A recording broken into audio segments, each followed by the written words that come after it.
Oh, we're happy to be here right now. Welcome back to the Statement Podcast. Loggers, my co-hosts, what's going on, mate? Yo, we got some legends in the building today. Who we got? Funny Bushkin and Mighty Mo. Heartless. We're gonna do you right. Yeah. Yes, fam. Yes. We got them on the show. Don't know. Yeah, we made it. We made it. Don't know. We made it. We made it. I We might made say it. this is probably the first podcast in definitely in a long while all three of us have done together. So Yeah, mate. yeah, man. But it's right. You know what? We gotta thank you for that. Then, you know what I mean? It's right, man. And you know what? We've not had so many people, so please bear with us because this is the first time we've got so much people, so many mics all at once. Put it this way, we only usually got one guest. Yeah, You so know what I mean? We got 3 guests right now. You understand what I mean? so we got You to know what I try, mean? got to try and sync Man, we together. got You know, the Supreme balance, team in there right now. You get? yeah? Lads. You'll balance nicely, trust You know? me. Nah, but respect, guys, man, because it's been ages. It's been ages anyway since we caught up. Yes. But I've been hollering you lot for a couple of weeks now. Yeah, you lot should have been the first, second guests on the show. So, you know what I mean? But nothing before it's time, I innit? was just about to say that everything's the right time. I knew he was going to come your righteous thing, Bush. So, so yeah. Right timing, right So yeah, timing. we're having a light conversation as usual. It's nothing like, it's not no interview or nothing. It's just straight convos. We're talking about And we our talk about all of history.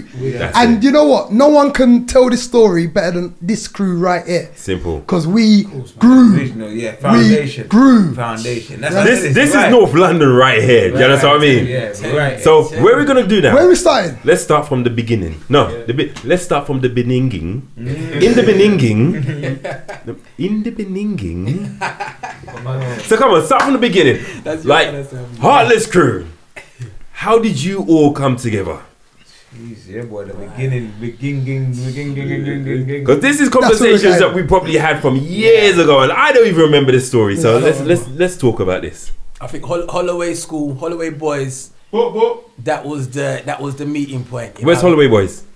Where is it? Yeah, Just off Camden Road, man. Holloway. Yeah. All right, Camden Yeah. Road, Holloway. Yeah, that's Yeah, right. all right. Yeah, they were smart because Camden girls is up the road there, so they put the school just next to there.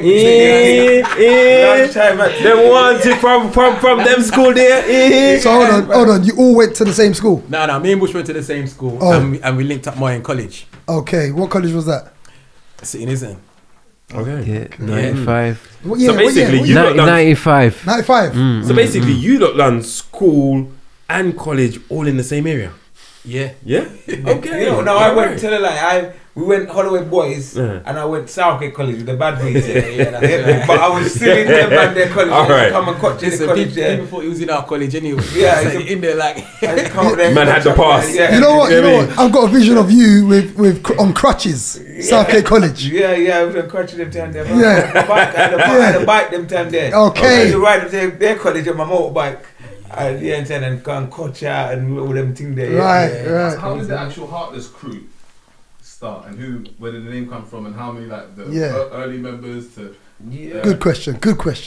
That's a good point because you lot had a flipping. Yeah. You lot was flipping like so solid numbers them times there. Entourage. Yeah, man. There was a couple man. You know what? There was me, Funny, and Ogwan was at the core members. Ogwan. That's never a name I've even ever heard in the Big him up though. Big him Yeah, up. man, Foundation. Original. Man, this is Yeah, big up the originals. Oh, Originals. Soot man. Yeah. His name was Soot Man Okay. in the sound. You Okay. understand? And you know what? Back then, my older brother had a sound. He had some things, and man was trying to emulate him. But in my head, I also saw like Funny in our school was a musical man. Like when it comes to music, vibes, MC, he was actually the baddest MC in the school. Yes. you understand? Yes. Yeah, so he was a man still pan everything, you understand? And then Ogwan or Sootman, he was at the brain box, you understand? And I was a kind of vibes man in the school, you understand? I said to myself, well, you know what? You understand? Let's form a sound. You understand? Music man, brains, you understand? And vibes. Yeah, you understand? Really, to me, that's like a Yeah. could have really, Match made in heaven. yeah, it could have gone wrong, basically. So what happened to the name then? Because right now that sounds like you guys used to go around school terrorizing everybody. That's what it sounds like. Yeah, it was kind of like that. I mean, Talk the things, man. Talk the truth. or like you see, as you can see, Bush was the one that he come to me one day. You get basically. I Like, said, let's rob the rest of school. Yeah, let's take their things. Go on. He was just like, yeah, come, let's start a sound. You getting basically. Yeah. So I was like, Yeah, that's alright. Them time I probably had about 3 or 4 records. Oh wow. Yeah, so like literally probably. What were the records? We would go deep with this now. What were the records? If I be honest, it was general degree pianist, Okay. wife. Mm-hmm. With GCT on the other side. Oh yeah. That's what we had. GCT on the other side. Yeah, come on. And then like a DP4 and like a maybe even like a pump up the jam was on that. Okay, like, cool. But we didn't really have no record to say like we're with gonna a sound. You start get basically. yeah. But Bush his brother had tunes. You get basically. So in the early Stolen, you rated your brother's tunes them. What? Right. Bush, he was a DJ. Heartless for true, you know. Yeah. Them Heartless for true. I was trying to be a DJ them time there. I was a Yeah, DJ. he was a DJ. Yeah, Bush was the bash. Yeah, he was a bashment DJ. Yeah, I Bash remember DJ. that. Yeah. He used to do the 12 inches them. You get me? Like I used to do with the 7s. He used to juggle the 12s. That's what I used to do them time there. Right. So we started off them times there, and it was like obviously we didn't have no records, we didn't have nothing. So man used to hustle it. You get Bush used to hustle the ice cream van, make a money a day. I used to hustle doing cutting hair. All lunchtime. I heard about that. Yeah. And basketball, I had my little basketball scam I was doing. You get me? Basically, true. I was playing basketball day in day out. I used to play for Chester and Wildcats as well. You get me? So I was looking to go like serious with that thing there. Yeah. So I would bet people now £1 that you could do a 3-pointer. No, £1 on a one. I'll give you a 1-on-1, and they say no, I don't want to play you. No way. I'll give you £1 if you score 1 basket. It's the first to 10. Yeah. Of course, so everyone's gonna if say. I score 10 baskets before you score 1, You give then me 10. you give me £1. You get basically. Okay, But if you score 1 basket, I'll That's give you it. £1. Man, I'm thinking, yeah. Of course. Fam, that was my little clean-up thing. I was making money. And listen, I was playing basketball day in, day out. When they get the ball, I'm all over them like a rash. I'm a hustler. I'm a hustler, homie. hey, I'm a hustler. So we made the money in school. After school, we used to go down and go and buy records. You know what I mean? Footprints, innit? Yeah. Finsbury Park, them time. Yeah. What's the shop? Footprints in Finsbury Park. Yeah. No one said that yet. Nobody. No one said that yet. Yeah. Up in the station, there was another one, the market. Yeah, but there's also one in Dawson as well that we used to go sometime as well. On Kingsland High Road there. I can't even remember the name of it now.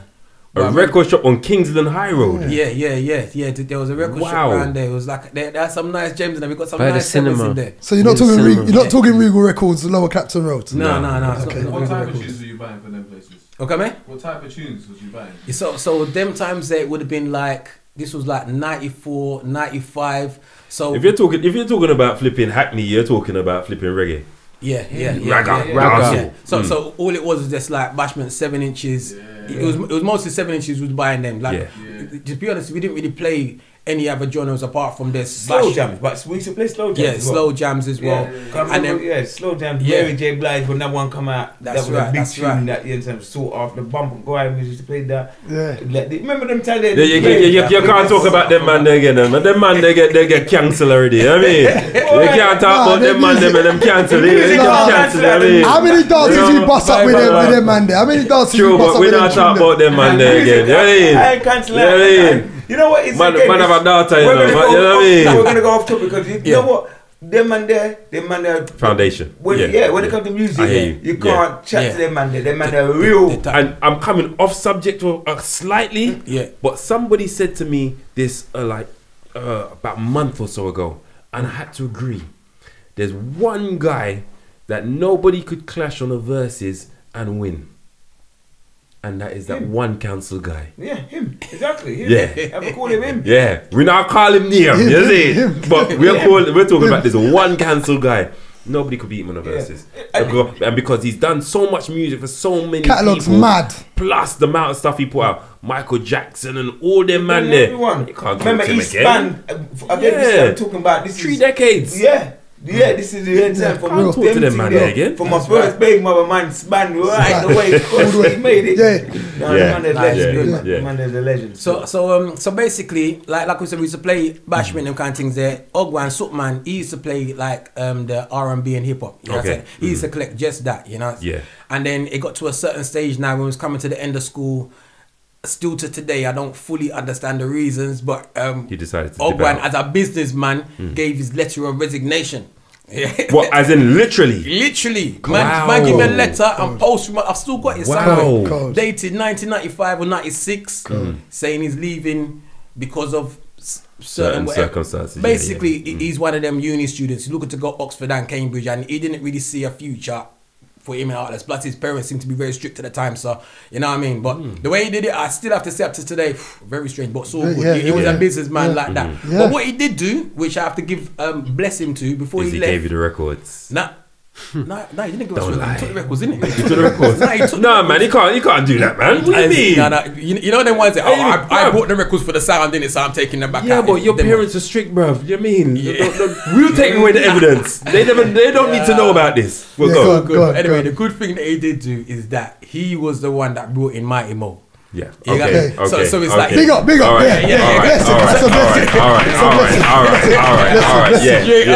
He knew he was going, and he came Mighty Mo. Them times there, Mighty Mo was hip hop DJ, and then he come in and said, "Better than the replacement killer." You know what I mean, he just basically showed them that this Superman is just history. He done it. History. That's big. But you know what? Man must tell it. There was a period we were all in the sound together. So there was a period Ogwan and Mo were in the sound. And they were both dealing with more the hip hop side thing. Mo was coming to scratching kind of thing. Ogwan was doing his thing, but Ogwan was such a good mixer them at that time. He'd been fading more out. So he was fading out, Mo was fading in. Right. Okay. So one just a replacement just like that. Yeah, but it felt like that. Cause when you look back, it's like, right, is that what you did? But it's all good anyway. Cause it worked out as a blessing. I still learned off David though. Still, man. Yeah, man. Gotta give his due. Call his name, you know. Government. I still learn off David. No, but he's David. Yeah. Because I was strictly hip hop. Strictly hip hop. Hardcore, like. Yeah. One of them. So he would be like, looking through his collection. You see like the R&B tunes and that. So around them times at college, man, got a girlfriend, and you start opening up. Say, I'm not going to be so strict on the hip hop thing. So David still showed me some of the vibes and that. So with that, then, right? From what I'm hearing right now, you guys were all DJs. How did the transition come through? That's interesting. This is where a lot of the other the energies and where people said there was more people in the Heartless crew, because there was that was the essential like nucleus, and then you had Rudy and Major. I forgot about Rudy. I forgot about Rudy. I was gonna get to. I forgot about Rudy. Yes. The MCs. But bit it bounce. Yeah. That come later. Also, Fonty was the original MC. That's what I'm saying. Fonty was talking about the other day. Fonty, remember Basco Benji from the area? Basco in the area was the big man, and Fonty crashed him on the back of the bus. Okay. Early. Basco. Those are the days. Basco General. Basco. Okay. Those are the days that we would love to have seen had on camera, because them times we didn't even have camera phone them. You know what I mean? Man was banging on the beat. Man was banging the beat on the thing and just going through it. You get me? Them time. Wow. Yeah. And he was a little rude boy them days as well. Basco's and he was old enough as well, so it was like a good thing. I remember the clash. I remember it. I was there with once, and they had the oldest, and it's like they're trying to favoritism Basco, obviously, because he's a big man, and he's a better. He's supposed to be the better MC, but he held his own. But they didn't really want to give man the love like them time. I'm just trying to champion a man, but they're trying to hold it up like, it's a Basco kind of one. But he never really. Obviously, I'm gonna buy his but to me, it wasn't a thing that it wasn't what they expected it to be. What bus was it? 43. Yeah, 43 bus, man, coming back from St. Mary's and Upper Street, you know what I mean? Yeah. And man, I remember that, because I didn't even really want to clash, you get me? He must have just heard something like, he can chat like so drew me out, you know what I mean? But I hear you. After that day, like, I know, they didn't say it, but you can see man got the stripes from them, man. They get them man knew that, them man are forced to be reckoned with. They ain't no pushover, you get me? Even without no records, man was still light up vibes, you get me, on the bus. So what happened after that? You moved over to like parties and etc. School dances. Like we had a little thing with the house parties. Yeah, we actually smashed it. When we actually started getting enough records now, we got enough to say about 2 record bags and some 7 inches. But we thought, we can do a whole night now. We started telling ladies now when they're moving out of their house or anything like that, or let us have the yard, they just let us know and we'll come and do a party for you. You get basically like all you got to do is pay us. Call it a leaving party. £50. Yeah, I think it was like van travel. That's what we weren't getting paid. We just want to travel for the van. That's right. And then we'll come down. We used to borrow some speakers from our brethren Shane. Babyface. Babyface. Yeah, he's was his dad or his uncle? His brother. Yeah. Had some wicked speakers, man. When I say to you, these speakers were big and broad, like taller than you and like a square shape. You ain't never seen these speakers. You need all 4 man to carry these speakers. But them times there, it was proper sound man speakers. You know what I mean? Them ones that lick down parks and all them thing there. Too big for people's yards, really, because way big. I don't know how we even got them in there sometimes. It was crazy. So we used to do these house parties and like, boy, we was getting a name around North London. Wicked. And plus we had a style as well. We used to make our flyers, we used to make them at school in the library and design it, you understand? We used to learn to use a scanner. Them times there people didn't know how to use scanner. Scanning, picturing and putting the writing over the top of the picture, print that out on the printer, cut it in a 4, get the little spray gun, and every single 253, 29, any bus going down there, boom, you're gonna see that at the back of the bus. What the next house party we're playing at. So our name was technique, innit, man? One man will spray it and one man stick it. And spray glue back in the day. Because your bus ever catch you for a run, you get me? Wicked. It was what year was that then? I'm just trying to think, because where do we come? Where do we? 94. That's 93, 94, 95. So I'm trying to connect the flyers to the years and find out where we connected the dots, kind of where we met. I'm trying to think what must have been. Because you're saying 94, 95, so that's confusing me. I'm like 92. I remember the oldest flyer I got is 92. 92. Man still got a flyer 92. You know what I'm saying? Is it which one is that? I've actually got it on my phone still, you know. But old flyer, and then there's another one. You're scanning Storm and Professor. Was it a colour flyer or a black and white? Because remember, or one colour. It's black and white. But we had a yellow paper and blue paper. Don't talk like this is normal, because certain viewers are like, what? They're confused. We're talking like it's normal, but it was normal. Full colour flyer. UV gloss. When was that?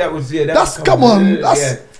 Yeah, that's right. That's a matching. This article was basic on black and white on colour paper. Thin paper. Remember we used to use, after a while we started to use photo print or something like that. Remember that? That's right. Yeah, after a while when we started getting a little money now, and we started said, okay, let's go to print and then places there and give them a little money, and then they will put the gloss on it and stuff. Listen, all I remember that transition from like 2 colours in blue paper with black writing on it, and etc. to colour being full colour was expensive. That transition was the jungle waves, they're the sickest flyers, isn't it? Them man was in another level from them times. We had the Shubs flyers. Exactly. Those are the Shubs flyers. Remember £1 them time there to get in £1 entry and all that. Of course, £1. £1 with a flyer or something like that. Old school. History. So we should do something like that again, because people dash with flyers nowadays. So if you said it's cheaper if you come in with the flyer. That's proper. I'm still trying to work out when we connected the dots. So this was like 90, 94, 95, 96 all the house parties, and then at the end of I think even before we got the resident from Anthony, because we got the call from Brightly. Anthony Brightly to go into Chimes. Yes. So that's when we first realised. Shouts out to Anthony Brightly. There's a next crew out there basically, and he goes, I want you and GCrew to run this thing basically on a Friday night, ladies Friday night. What's it called? Ladies Friday night bashment or something like that. Friday night bashment. Ladies Friday night bashment. Ladies Friday night bashment. And it was like, because free for girls before 11 o'clock. Yes. Listen, we was happy, man, because this is the first time that we're getting to play in a club. You get me? Like we've been bending up the house. I tell them, money weren't nothing. Anthony didn't pay us nothing big. Money weren't nothing. To get any money. I remember you're lucky to get paid. To get cab fare. True. He had the perfect talk. He knew how to talk to give man the inspiration. And he was right, because he would say to us like, this is your training, you're learning basically, blah blah. He used to give that talk, but after he should say it's yours. Yeah, if you get people in there, you're gonna make the money. You're gonna make the money. Yes, so I give you something to. This was every Friday, innit? Every Friday. It was a platform. It was a platform. It worked. We still talk about it now. Yeah, but on the day. On the days when it was jam, and we thought we was getting some big money. Adney, them days there. Oh gosh, man I saw he was splitting £50 between us them time. Listen, for the whole night. What he's gonna do? He's gonna watch this and he's gonna have a smile on his face, and then anybody ask him, no. I made sure that them guys got money. Not talking about how much money you got, but no. That was a platform though. We can't even deny that. That's training. You even put it in your song like years later. That's what I'm saying, because it was serious. And rightly, He bust us. he was the one, you know. Because I ain't gonna lie as well, you know, because that's when we actually did really get to learn how to play to people that didn't know us. Yes. Because all the people coming to the house parties, they knew us. So we was bending it up anyway, but they knew us. You get me? Now we're going to people I know they're older than us. Yeah. But we was young them time. That everyone's older than us. So we're like, okay, so we got to come. And the energy was it was serious. Then people take the music seriously. If you start coming on the mic and chatting nonsense, they will dash bottles at you, fam. What are you talking about? Come on. They will take you outside. What are you mashing? Tell them, Fonty. It weren't a joke. Like when I say to you, the DJs getting beaten up that was a norm. If you're not doing good things, come off the decks, man will box you up and them things there. Especially if you're trying to go like it's something. Especially be humble. So us man learn, because each week in week out, enough time is to get people come up to us and cussing and moaning. Oh, you're playing too much of this, you're playing too much of that. And okay, we're learning. Sometimes we used to play the music too loud. Okay, we're learning. I forgot about Remember President, DJ President as well. He was about them times. Yeah, that's right. He taught us a lot. He would always school us, take us to a side. And Where's he from? Where was he from? I remember that name on the flag. I think he was from Hackney. Sure, I used to play the room too certain times as well. Yeah. Okay. He got was schooling us, and then Victor V was there. James Bond. Was it Ninja? Was it Ninja? James Bond and Ninja. Yeah, the mic man was Ninja. I think he had another mic man first, and then Ninja came in afterwards. Okay, I think so. I can't remember. I can't remember who the other one was. Birdie was that's Crystallized. Yeah. Big up Crystallized though. Big up Crystallized. Original sound system. Yeah.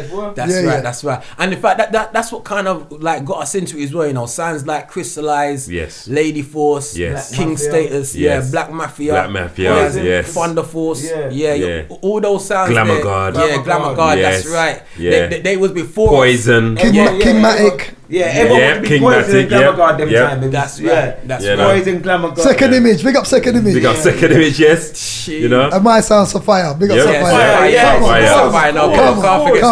Come on. Us man looking up to them sounds there, and like, that's what we want to be. You know what I mean? That's what. And you know that's so weird in terms of like you guys coming up from our guys coming up, because like when we came up, we had it in such a great way that there was a whole network of young sounds that were around from Tottenham and in Hackney as well. And basically there was parties set up for us as young sounds. Do you understand what I mean? The flower pots, the flipping palm trees. The two of my favorite places. You know what I mean? And you had Dagz as well as flipping Chimes. And then Scouts Hall, Splash Trends, you know what I'm saying? There's so many Street, Gabriel's, Gabriel's, exactly. You got an easy run, so we had to build our. It's true. I wouldn't say easy run, but it was just it was made, innit? Because now you're phoning the clubs and you're putting on your own dot. You're doing the flyers. Them time there, it was kind of half done for you, innit? But you know what? The come up with us, and I'm talking about us, but all as a collective. It was in a way that you still had to fight to show man, say, yo, we can do the thing still as well. You know what I mean? You know what I mean? So everybody had to show face. Of course. I'll never forget the time there. This was 97 now, basically. Beginning of 97 now. So he was already playing in the Ladies Friday Night for a good 6 months, maybe even up to a year now. I never forget the time we were playing. The dance was jam. This dance was jam. Everyone was on there. Mark Cross, Rampage, 90%. Special touch. You get me? And true us man, the little man there. You think we could get a look in? We were meant to play. Oh no, we're coming on now. All right, man, get bullied off for a little half an hour. Then we could look to go on our next man. And I thought to myself, imagine this. These boys, they're really bullying us up. And then I remember this. I never forget this. You get me? When it was time for us to go on now, basically, who was it? Good Groove. It's very Good Groove. Good Groove. No, wait, we're coming on now. Like, right, do man, good you gonna do it like that? Yeah. And then, but the thing is, what he don't know is that 2 people already done that before him. Yeah. You understand? And we're just waiting there thinking to ourselves, it's good thing that us man are this kind-hearted, you know, because if we had another mindset, it would be worries, you know. But you understand? Yeah. Us man was like, okay, seeing them man doing the bully team, we're gonna. But good thing. Just So them times that you had heart. no, you know, Them not take any piece off of it yet. No, them times, so you ain't taking no chance. The man is big man, so I respect them. So, but they was bullying themselves with the big man. So, but the thing is, what happened after that? Just as he was about to go on, one girl just come. Oh, have you got any garage? Us man just stopped. And we just looked at GCrew. If you get me, we see him. It's like, yeah, he froze. Yeah, don't worry. No we problem. got garage. We got garage. Well, you said that, or he said that? We said that Okay, because we could see cool. looking around. Yeah. He was about to say something to the girl, and I said to the girl, "Don't worry, girl, we got garage." I goes, "Yeah, let's come on now." And go, you understand? Yeah, to ease up after that. You get me? Jeez, I ain't gonna forget that day there where we did like. Goodie, you're bully. But then you lot left Chimes after a certain time because we was left in that room all alone, man. Just left us to it, man. When did it come after, wasn't it? We went with that was after. Oh, so the JCs. Yeah. Because that was our own thing. Okay. We put on our own little. Yeah, if Bradley did up the wages a little piece, we probably would have stayed. Yeah. But it's only true that he gave us the right incentive to be more than just DJs, to be promoters as well. And plus, that was more home to you guys because that's more closer to your own area as well. Right. You know what I mean? Mm-hmm. JC's, aka Mousetrap, aka Orleans. You know what I mean? Exactly that. And it was giving us like. So hold on, you left one Anthony to go to a next Anthony. Yes. But yeah, you're right. He was Trinidadian or something like that, wasn't he? Yeah, big up Anthony, but no, he wasn't. He was from Small islands too. one of them other small islands. Yeah, one of them. Yeah. Yeah, man. And he was giving us cab fare certain time back. What he would give us Bro, is maybe right. £15. So After the 20-minute talk. Yeah, exactly. After the speech, we have to we're not bashing you, Anthony. We're not bashing you. We're not bashing you. But he's still gonna hear it. He's still gonna. He set us up. He set us up.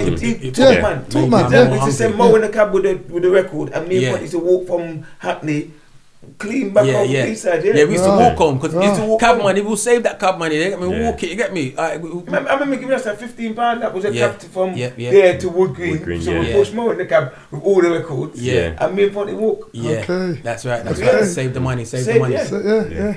That was old school days. So when we get the little lick now to do it ourselves, we took the opportunity there, innit? That's right. Club Phoenix, you know, our thing was Ladies Fever, the bashment fever. Yeah. Because we just wanted to just make the money now. You get me? We see people coming in and we're lining it now. So it's like, nah, man, it's time for us to earn something. So when we started doing that, it was good because we get to learn both sides. We get to learn that it's not necessarily it's easy what it seems. You get me? Promoting now is even though we always was promoting before. Now that we actually got a venue and there's money involved and stuff like that, so it's like okay. So like we learned like good them times there as well. You know what I mean? Had to be promoters. But then what happened shortly after that? Because that was at the end of 97, 98 probably now, innit? Basically when we left Chimes. Brother, when it comes to when you say years, count me out because I don't remember what year nothing was. You know what I mean? Yeah, that's about right. 97, 98. 98. Because then we got onto a radio station called Mission FM, and that was at the beginning of 98. That was like February or March 98, and we were still playing everything them time there. Same like I used to play in Chimes. Yeah. And then when we turned up to the radio station one time and I see all the record boxes, the 7-inch box, a 12-inch box, you have a 12-inch box, and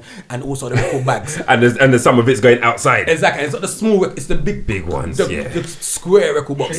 Tell people about the weight, the weight of these boxes coming to dances with these record boxes. These are the stories that if we don't say it now, they won't ever get to know. They won't know it. You had to take breaks. Yeah, when you're coming from the cab, had to take breaks. Yeah, take a break. If I had the horn, right now, play the horn to that. Going again. What? What? Don't skim past Mission FM. And lifting up the speakers. Lift up speakers after the dance. Everyone's gone home. They've enjoyed their night. We left with these speaker boxes. All I have to say about that is sorry to any of the ladies who came out dressed up real nice and I carried my record box through and I hit your kneecap and it got dislocated. Sorry. I'm sorry. Apologies. You know, apologies. Sorry if that, like, you know, you've got some lumps on your shin because of the fact of it was not them. I'm sorry. I've got lumps on my shin. Exactly. You know, it comes off someone's fire and lick you back on your shin. Yeah, fam. Memorable. Yeah, of course. Even the amps, the power amps, sometimes they remember them with a big fat power amp. Yeah, trust me. They were low were heavy. Everything was heavy in them. So basically, Mission FM. Yeah. So you know what? You can't skip out as well. Cause when you talk about Chimes, you have to big up Love Connection. Cause we run our Connection. The original Love Connection. Yeah. Mervin. Big up Mervin, my brethren. Love Connection, man. I have to big them up. They were from South. We didn't really have no interaction from the South. Yeah, true. Do you know what? That's the one thing about Chimes. It actually linked up a lot of us together. Do you understand what I mean? So was he there when they come? They come as well. Do you not remember the upstairs? I said to Glams, you can't remember it. And the carpet. Upstairs at the wickedest vibes, in fact, the first time we played in Chimes, when Brightly brought us there, it was upstairs. We didn't even know about the downstairs. It was the next week. You remember when I said on the Glams, show talking about it? I said upstairs. He couldn't remember. He couldn't remember. Yeah. Carpet. Cold. Nice up there. Yeah. All right. And people even had the studio above. Remember that? Yes. I forgot about that. Yeah. Remember, Brightly's an artist and he's a musician, isn't it? That's right. Yeah, it's from Black Slate. That's it. Black Slate. And he produced some of them classic Lovers Rock there. You know, what's the one there? Wendy Walker. Yeah. It's like music to my ears. Yeah, man, it's behind that, you know. So sorry, we went to Mission. We come right back to Chimes again. Let's go back on the mission. Yeah, there's two more stories. Two more stories. So this is like beginning of '98 now. So we've left Chimes. We're doing our own thing for a little bit, and we got on to Mission FM at the beginning. Let's say the beginning of March. And then when the people running the radio station at the time, big up Swifty, big up Axon with the man them, ex-company band them, Bullseye, Ricochet, Badger, Go Guns. Them man there are the foundation behind the radio station, hard workers, Badger. Yeah. That sounds like enough, man, you know. Yeah. It was a team, ex-company and Badger. Yeah. Okay. To be honest with you, Badger was the one-man band who did all the technical stuff. Yeah, I heard that name. He was. If it wasn't for Badger, there ain't no radio station. Yeah. And there's always one. Every radio station's got that man. And then you had Ricochet. He was like the front man. He would go and talk to the DJs, and you know what I mean. He'll be the one docking man and telling you got to do this and whatever. Okay. And then you had Swift, the Axe, and the rest of the man. Them man are like the henchmen stroke money man. You understand? But they're running the thing. You understand? If their thing ain't going on, everything dry up. Okay. You understand? So they're the ones and they were the ones that brought us in to do the show. You know what I mean? Like we was underneath them, and there was that, and so it was like But when we come for the first week now, and our shows, and I see the 7-inch box and all them boxes there like that, them man was livid. They goes, you do realise this is illegal things. If the DTI catch this, they're gonna take. They're not just gonna lock off our radio station. They're gonna take away all your things. Yeah. So we was like, rah, we didn't know that. Yeah. So then we Scale said, down. rah, what we gonna do? So that's why we said, okay, let's bring the garage bag and bring another bag. Yeah. That's how it started. Yeah. When they heard like the garage set that we did, they loved that. And they said, oh, you should just play garage. And literally from then, that's it, because we was quite happy playing everything, bashment, R&B and all the kind of things there. Garage is something that we like to do. In fact, jungle was really, really wanted to get into. We was trying hard to get into the jungle. Before we even got onto Mission FM, even during the Chimes days, we was jungle, hard. We had jungle, I always said I could rival Groove Rider. I always said, you get basically like, put me back to back with Groove Rider, you won't be able to tell the difference. Like I was rating myself, but I'm also watching them, man. We go to all the jungle race, so I'm watching them, I'm practicing. That's why I'm learning up the crisp biscuits and everything like that, because I'm watching them, man, and I'm trying to take it another step further. You know what I mean? So jungle. It's funny you said that, because you know what I've always said. Put Scotty B and EZ together, please. Put Scotty B and EZ. Up till now, it's never happened. Did you ever get to do that dream? Well, with Groove Rider. No. Okay, all right. But it was an internal dream, because you know what I mean. Like now, like we've had like Groove Rider come and feature on our show. You get basic, and when he featured on our show, I kind of thought to myself, bro, remember when I was actually thinking, look, days come, but you know what I mean. Them man are iconic now. You know what I'm saying. So it's good. I'm just happy the fact of the place where Groove Rider was at the time, where he was on Radio 1 them times there. Like now, look, we're on BBC 1 from them times there. You get me? So the dream came true. But you know, it's important to say as well. Again, because we're skipping an era basically of jungle, like we missed that. We missed it completely. Yeah. To probably 97. as much as we was playing all the sounds stuff, we was raving jungle. Going jungle, yeah. And the thing is, we said that on some of the podcasts that we was raving the jungles. So we was raving out. And the thing is, we weren't playing that in clubs so much. We never had the club bookings. He said when we got to China, we was lucky we actually got there. But we was all raving little house parties and stuff. So as much as we were doing that, more so we was playing out. So raving to out in the jungle clubs. But then what happened basically, which is I mean, it's what it is. All them sounds we mentioned earlier, the Black Mafias, Glamour Guards, Poison, Lady Falls, all those people, they also started raving to jungle. But where we was a little bit younger than them, we were raving to jungle, but we were still doing our sound thing. So they kind of all dropped off of the sound thing and started to rave to jungle. Left the space. It's mad you said that because it's true. Like all the sounds, that big collective we spoke about, just disappeared. Jungle come in and took a clean sweep. And everyone went to jungle. Wow, never looked at it like that. We were still. Well, we never got a bus. We weren't playing in clubs. We never had the hype yet. We only had a little area hype. And we were doing little girls parties for Camden girls and stuff like that. So we were still chasing the dream of a sound system. So when jungle come in, all we done, we started to play jungle on the sound. So on the sound, right. Reggae, soul, R&B, hip hop, and jungle now. And we continued as a sound. And then even in China, we was playing in jungle and stuff. I remember the Yardies used to come and say, "Nah, man, what's this? Remember China with the Yardi club." That's right. So we could only put in a little piece of it. Because remember, it was important that we was just like the warm up, really. That's all we were. Until Victor V and them came on. It was Victor V and Mention Kid. Mention Kid, remember? Victor V. To be a Mention Kid. And then we had to go room 2. You're back over there now, lads. You know what? That's the name that you just mentioned that was important. What the hell happened to Mention? He's still about. Yeah, but he's not DJ. He's not DJing. I'm not DJ. He's big promoter now. Big promoter. Big promoter. Big promoter. Yeah, big promoter. It's good to look back at the history and line. But that's what happened. And that kind of by default, it kind of slipped us into whole position in a way, because all the other sounds, who arguably they were the main event, they disappeared. But we was hoping we would play alongside the Glamour Guards, the labels, that's what we was dying for. We never got to play alongside none of them.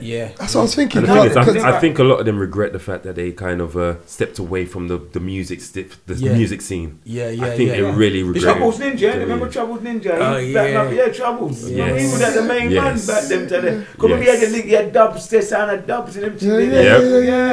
Taka Kiddy and original sound man, them man. Selector Dark was in Black Mafia, wasn't he? Selector Dark as well, Them man paved the way in a way, and we proper. But then everyone just disappeared. Everybody. And everyone raving jungle, we raving jungle hard, but then. So I think that was about 95, because I think that's when we transitioned from Sapphire to GCrew. GCrew. So I think that was 95. We was playing in Shady Grove. Shady Grove. That's Stratford, Shady Grove. No, Tottenham. Bruce Grove. Next number 10. Just He mentioned that today? Randomly. He was there. So me and Longers turned up. We started playing some music. And then Budjo, Scribs, and Sonny. And Sonny went to my school. They turned up. So we don't know each other. So they played. They started playing. Then we come on after. Then they came back. It was like back to back kind of thing. After that, we just changed numbers. Next day we went and done the next play out. GCrew was formed, and that was 95. And we never. No, it's probably even before 95. But you know what? I think it was 94. When you check it out, it's funny how we just simply transitioned from Sapphire going a different direction. That's what I'm saying. To GCrew in such a small space of time. It was quick. The transition was quick. At that time was a big name though. That's what I'm surprised. It was a big name, but I don't remember what happened. But no, that's what. I don't think nothing happened. But you just nailed it. Like you said it. When the jungle scene came and everyone started raving, and people were getting older because this is school times. So I think you're leaving school and that transition, leaving school, maybe going to college or whatever. They went a different route. Because all the sounds, like you said, just stopped. Because they weren't making no money in it. Because that's the thing, they must be going through the same thing we're going through, maybe extra 50. You know what I mean? But I remember that time there again, it's good to put it all into context because it was all the garms coming, man was licking off. Licking off, that's what I was going to say. Criminal stuff. 100%, 100%. 100%. Yeah. And then smoking coming, man was smoking. So a lot of man, went. That's it. You've nailed it. That's it. That is exactly it. That's exactly it. Life got in the way. And it's a new path. The sound thing was probably like an edict thing. Like it's an edict thing. And the funny thing about it is a lot of people used to say that back in the day. You're a DJ. Nah, man, there ain't enough money in this for me, man. And that was man that was showing that they weren't in it for the love. If they're getting money, then they're fine. I got that talk enough time. That's when road money started to pop and sins licking off and all them teams. Big time. They're out there, sending them out there and Garms licking themselves and all of them. Different. Exactly. For 6 and wherever. Teeth one trainer, go back for the next time, or buy the next one. All of that. All of them things there changed. Tom's, remember, it was all there. Right. That era there. Tom's and liquor kettle and post office. That era. That era. So that's So the soundboy thing. Dead. I wasn't interested. Dead. And champagne was Versace got the champagne and you had to have money. You understand? With money them time you go and rave, you have to have money in your pocket. Yeah, but the thing is, what people forget about sound is that sound system is like, if you're a sound DJ, the experience that you get from being a sound DJ is different to anything that the DJs get nowadays. You know what I mean? So all those people there who was in sounds, they're geniuses. If they ever were to start doing something again and connect up them dots, because of the vibes that they've got, it's something different. You know what I mean? Because even what we was doing, us man was working hardest to try and get in. When I say to you, the jungle man, then we was good on the jungle. If they let us in, we would have been just like Skibbity going in hard. You get basically that was what we went for. Them man that had the doors locked tight like a vice. They weren't giving man a looking sideways. So when we got into the garage now, basically, that was just like almost like a release. It was almost like, oh, look at this, is like so slow, man. We could just chat with there with this. So once to play garage, they come and then let's put our jungle lyrics and throw them down and put it on there. And that's what man they started to do. Man was just having a fun on the radio week in, week out. It was only till like about 6 months, 9 months later when they did the launch party for the radio station, and then they've got Mikey B on there as the big act. This was down in Angel, the complex down in Angel. This was, you know what I mean? Mikey B from Dream Team, you know what I mean? I was about to say, was that before Dream Team? But that was during Dream Team. This was during Dream Team. Just basically got him as a solo. This is speaking. So this would be like end of 98, 99. The end of, I would say, probably during the end of 98, basically. So Mikey B was the big man for the lineup, basically, the drawing the numbers, and then you've got all the rest of the radio station as like support. So we're in there now. Was that like an anniversary party? Mr. FM launch party, innit? Yeah, it was launch. Okay. You know what? It was June. I remember it was like a day before my birthday or something like that. See, look at that. So we've only been on the radio for like less than 6 months. Yeah. In that space of time, like I didn't even realize, but when we turned up to that dance there, and I remember the dance was jam. Yeah, I was like, right, dude. And them time there, I think we had a Richie Dan jingle. So we didn't have the dub, but so at the jingle, but we pressed it up on dub anyway. You know what I mean? Basically. Where did you press it? Music. Come on. One place only. One place. There's only one place, man. You get me? And so I remember like clearly, because Mikey B was coming on after us. Oh no, Mikey B was before us. And I remember thinking to myself, like, that was like the first time I've heard like Mikey B, you get me, basically. And I was thinking, right, it's kind of like playing up quite mellow compared to what I kind of thought, you know what I mean, was going to be going on still. So, but either way, I just thought, that's all good, that this is what the people like, because I'm looking at him as a big man. I remember when I was about to play the first tune, my hand was shaking. I was about to put on the needle, you know. Them time they went on start and stop. You had to put the needle on, exactly. Get in the right place. And when you drop it on your head. Say that again, funny, because that's what I'm talking about. This is why we do this, do the action again. You've got the how is the finger? Zoom in, Max. Zoom into his finger. You see my hand? I couldn't even keep it still. It's like I'm trying to keep it still, you know. 100%. And the hand is just shaking like that. 100%. As I put on the needle, I just thought to myself, right, there's so much adrenaline going through me because I can't keep still. You understand? Hold on. Question. Yeah. Was it a 7-inch or a 12-inch? 10-inch. 10-inch. So you've got that little piece of like, you know what I mean, where basically with your hand shaking, if you miss, your hair's exactly. And the needle could bust as well. Exactly. It was a mad thing. And Mikey B was still in the DJ box, you get me? So he's still there waiting. This is my first tune, so his tune's still. Okay. So I remember, boy, when we played the intro, the place was going mad already. Oh damn! And then that's when I realised to myself, right, these people are here for us. Yeah. Okay. You understand? Obviously, Mikey B saw the big name to bring it, but these people here. Us back to back with him. What? Weren't we back to back with Mikey B and that wave? I can't. If it was back to back, I think he played half an hour, we played half an hour. Or I think they put us back to back. It could I remember even be. Swifty was. It could even be. Because he was like a mentor, and again he took us under his wing and whatever. But I'm sure because Mikey B was a big man and he knew what we had the hype. Yeah. He put us back to back on purpose in a way to kind of make us outshine Mikey B. Yeah. But it did it from the first. I didn't even get into the mix, and that's how I knew to myself like, rah, these people. And what I just clocked is all this time we've been doing what we've been doing on the radio. These people have been hearing it. They've been enjoying it because enough of the time there wasn't even phone lines. Some of the times we were doing it, so we're just in our vibes.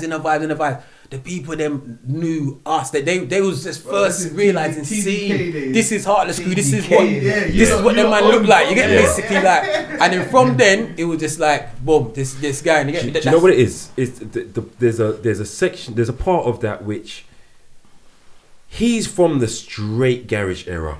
Yeah. And from that straight garage era, everybody does things just like this. Yeah. It's nice. And you guys are coming from the new era. And that new era is we are into everything. Yeah. So we're just more vibesy as well, innit? Yeah. We're younger, we're fresher. But we're willing, we're ready. But it's also about our musical education. Yeah. Because they might like dancehall, they might like R&B, they might like hip hop. But because it was never their music and they never really immersed themselves around it, this new age of DJs now are DJs who have dabbled in it, played in it, or are part of it. Do you understand what I mean? So they will amalgamate the whole of it all together. And that is what changed everything between you guys and them guys. Do you understand what I mean? It's almost like the difference between the garage MCs and the grime. You know what I mean? The garage MCs didn't want to let in the grime boys because they just didn't like what they're dealing with. Even before that, they didn't even want to let in us, man. That's my point. That's what I'm saying to you. Because you guys are basically are that garage grime borderline of DJs / MCs who basically weren't in that section. But it wasn't really fair. Like I could understand why people might want to kind of hate on the gram because what they man was actually talking directly. They just forgot about the ladies. You understand? So I can understand. But it's also about the way they spit as well. Remember, them man, they was always on this kind of party time vibe in the way that they spread it. Identity. No, fam, I feel like before it was house and garage. Exactly. It was had that thing where it's in between house and garage. But you see when Heartless Crew came in, they gave garage an identity. I feel like that's why whenever you think garage, you automatically think these lot. But you know what? It's weird because what we're talking about more so than the genre of music, it's about age and it's about young generation, and all it is like I remember my brother was a jungle waver. When we started to get into jungle, we've come with a different attitude and different energy in the jungle, and the jungle music started to change. That's when Shy Effects and them were playing. And my brother said, "Them tune idiot tune. That's not jungle." That's my brother said, for the jungle that we was into the hype, the chopper and the wolf and the that's the idiot thing. Because he was into the original Conga Natty. Fireball, them man used to talk and they would spit a couple bars, you know, but then Shabba and Skibidi came and they were peppering the whole rhythm and chatting, all different things, Wars, cow and this, that and the other. That's foolishness, you know. But then same thing with them garage, man. When we come to garage, they've got a certain way of playing the music steady, you know, the MCs are behind the music, you know. We've come in and we've kind of come with an unorthodox chatting all over the lyrics, all over the music. We're up on fun, our garms are different, we're bashy, you know, we're young youth, we're high, you know, we're wheeling up tunes. And that's what I meant about when I was talking about what I said. You got Mighty Mo. That's exactly what I said. Because remember, you guys were the new era. And because your background in music was different, when you guys dropped that line, we don't die, we multiply. Everybody want a couple of hours start. That is exactly what it was, because you guys was never exactly straight down the line garage. You was a guys that played garage but offered something slightly different that the whole of the flipping dancehall man can get into. The hip hop man them can get no one into. was mixing slow jams and R&B with my garage. point. Exactly. That's my point. Okay, all we done, we were the sound system, and we took our sound system epics. That's all into. Not gonna lie, that's exactly what Maxwell D said on our last podcast about you guys. You're not a sound guy. The thing is, because you see the thing, like I said, when we went to Mission FM, the only reason why we ended up playing garage all the time is because we couldn't take all the records to the radio. We had 2 shows. We had 2 shows. We had a garage and a mix-up show. Yeah, but in the end, the garage show just took off. Basically, only because it was easier, because we can take less records and still do the same. The youth them of right now don't know our struggle, bruv. They don't know our struggle. USB. I mean, they get all of them things there, man. The records, you know. Remember we lost our records. We couldn't even take everything that we wanted. You know how much times I've lost record box. You know how much times I've lost record box. Sad. This guy. You know how much times I've lost record box. Start again. All right. Now this is another story, right?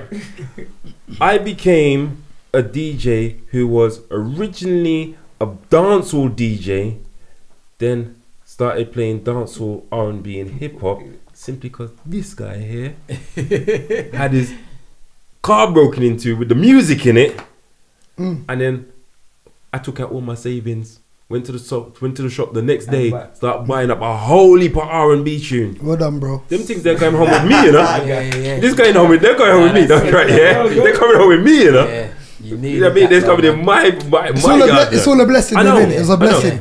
I was not meant to have the records. That was the transition for me. Do you know what I mean? In terms of what I started playing, because I was strictly rag. He didn't even like R&B and hip hop. Didn't like R&B and hip hop. No, I liked R&B. Never liked hip hop. I didn't like hip hop back in the day. Yeah, that's what I mean. When man tried to show me about Main Source, Black Sheep, and all them man, they're brand Nubian. What? No, sorry. Play me Ninja Man. Play me Shabba. He's yard straight Jamaican. Your yard is straight Jamaican. And that was my transition. I didn't, because when you used to call, I was meant to ask you, but you skipped over to when you changed from Sapphire to GCrew. What was the name about? Why did you make it GCrew? It was basically a different crew. So basically, alright, we spoke of this on our first podcast, I think it was. Basically, GCrew were basically it was an accident. Us lot, me, Dagz, and then you got Buju, Scribs, Sonny. But we had the extended ones. Remember Charles, Final Element, Charles and blah blah blah. But basically, what happened was the actual name came from a joke that we made because everybody came from an area that ended in green. So I'm from Wood Green, he's from Palmer's Green, Charles is from Palmer's Green, Ozzy's from Bounds Green, Squeaky's from Newton Green. That's where he originally lived, Newton Green. And then you got them man, they're from Tottenham Green. So basically, we was like, yeah man, we're the Green Crew. We can't go around calling ourselves the Green Crew. Yeah man, we're GCrew. Oh. You see what I'm saying? Simple as that. Simple as that. All these years, man, never knew that. Simple as that. After all these years, you know. Simple as that. And it was just like a little joke. It's a nice story. But you know what I mean? It works, innit? It works. Yeah, we works. Now to know that it's even the end, it's got more weight to it. Yeah. It's got substance to it. It's come from something, So go on, so Mission FM, so you bust up that rave, you realise that these people come for me, come for us, because they're listening to our show. How did Fonny stop spitting?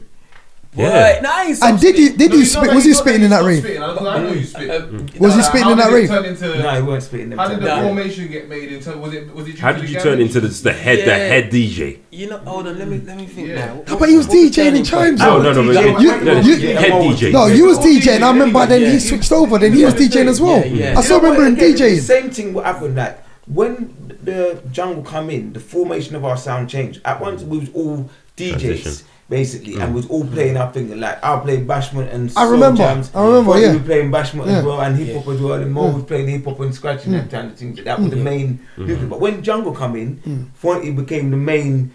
He was the only one mixing jungle. Right. Yes. Different thing to mix. Yeah. So Fonty was mixing jungle. And then Rudy and Major would be the MCs of that segment of the set. Okay. Jungle was only one segment, you know, and we'd still be mixing and playing the rest. You know, but then as jungle started to get more popular, man started to play jungle more, you know, then man started to get more of a feature, but then as time elapsed, then man started dropping out. You know, and in a way, Rudy and Major are the predecessors for me and Mighty Mo. That was the formation then. When we played jungle, it was Fonty DJ and Rudy and Major MC. And now as time went on, we were still practicing MC, but not really. They were the better MCs. And they had the two nice kind of contrasting styles as well, because one was faster and one was slower and more bashment. Yeah, Major was he had the big voice and he was the ragga kind of style. He had some super cat kind of lyrics and whatever. And then Rudy was a original, authentic. He sounds like he was a kind of pattern after Steve Hype and Shabba. He had that kind of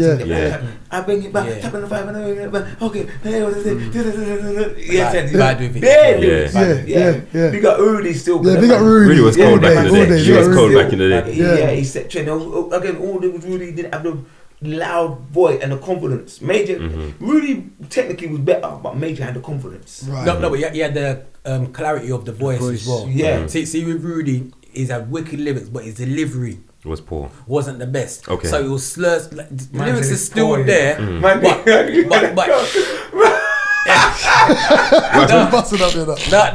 I'm telling you, it's like you couldn't even chat back what he's saying anyway. It's so fast. I couldn't understand it. But he didn't have the his voice that used to cut through as much as Majors. You're getting basically, so it's like you have to proper EQ him to get the most out of him. So you know what I mean, he had to. That was his little thing. But Major, his voice, as soon as you come on the mic, this presence. He hasn't got the lyrics like Rudy, but he's got the presence. You get me? The confidence. Rudy never had the confidence. They complemented each other. If Rudy had the confidence, we would have chat out. He had the confidence. Chest out and everything. But again, we have to pay homage because them man, of course, they paved the way for me and Mighty Mo. We was coming up, you know, and then man were the forefront of the sound, you know, in that department. That's right. And then they kind of taught us. Fonty obviously is DJing. But it's by default, because personally I was quite happy being the MC, you know. But true, like someone that got a DJ, you get basically. So I was the best candidate to DJ as well. So it's like, okay, I'll do the DJ then. You know what I mean? Where did you get the names from as well? Well, mine's short for my surname. To keep it simple. I knew that. I got mine from my cousin still. Big up Fergie. My cousin from my work. Original Fergie. Pembury side, and my name still. Where did it come from? This things. Things we won't discuss today. We just won't discuss it today. What about you, Mighty? MFG he was called at the time in our college. Getty, he's called himself Getty now. The name sounds familiar. Yeah, you know. Wiley and that. Wiley's bridging. Is he from out of London? You remember Dwayne Baker? Is his I don't know him. Baker. Some of these guys are faces, you know. When you see the face, you're like, I probably know the face. He was tough. In fact, we did a couple shows with him, you know. Early. This pre-Heartless. No, this we were singing Heartless, but we. It was like the college musical people in the college. Yeah. Doing little Christmas vibes and that. All the club next to common room vibes. Next to Chimes again. Dagz. Pegasus. And they had Club Elite. Club Elite as well. Club Elite. You know. So during them times there, when it was going through one of the transformations, we did a show in there with him. You get me? That was early. That might have even been 97. You know, basically, if someone's got that on video, that is definitely a good thing. Me, you, and MFG. I remember the one we done in the club near Finsbury Park. Remember on the corner? It's a cool Powerhouse. Powerhouse. Yeah. So we did something there as well. Yeah, I remember we done it. Forgot about that place. I forgot about that place. That was cool. Remember we had the decks and all that stuff that come out and all them things there. That's right. What about Manjaro's? Because that was you lot's ends. Did you lot use there? That's you lot's. That was later down though, isn't it? Manjaro's came down later. There was more the one in Tufnell Park. What was that one? Rocket. No. The Dome. The Dome. Yes. Rocket though. What's Rocket? Rocket was the one that was part of Holloway Road, which is part of uni. Jungle dances. Dome. Jungle dances. Jashaka used to own that place. Yeah, that was good, man, for real. So, Max, you saying something there, Max? Yeah, no. Big up MFG. I was DJ Mo.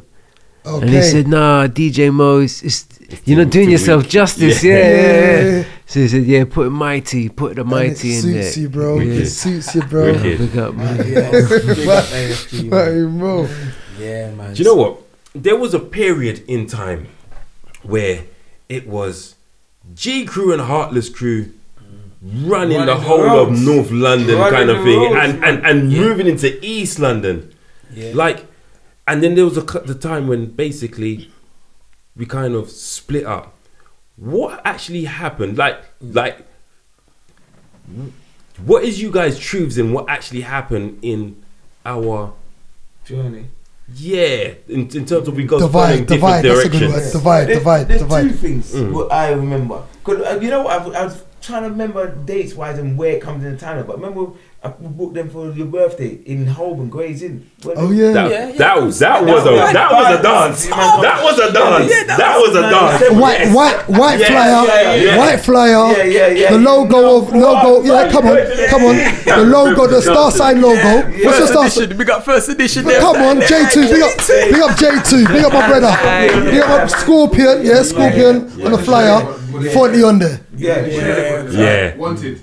No. Oh, you're talking about Hackney. You're thinking Hackney. Cold. No, that's cold. That dance there. This was 1997. This one. This was early. That dance was big. Yeah. Go on. Carry on, Bush. So I remember doing that, and you're right. There was a time when it was synonymous with GEnts. I was phoning you. I used to work in Pizza Hut, Palmer's Green. I used to phone you lot and say, me and Bujo are working to 11. Please, just can you get there and boom, and I'll meet you there. That was it. That was it. Like at least twice a month.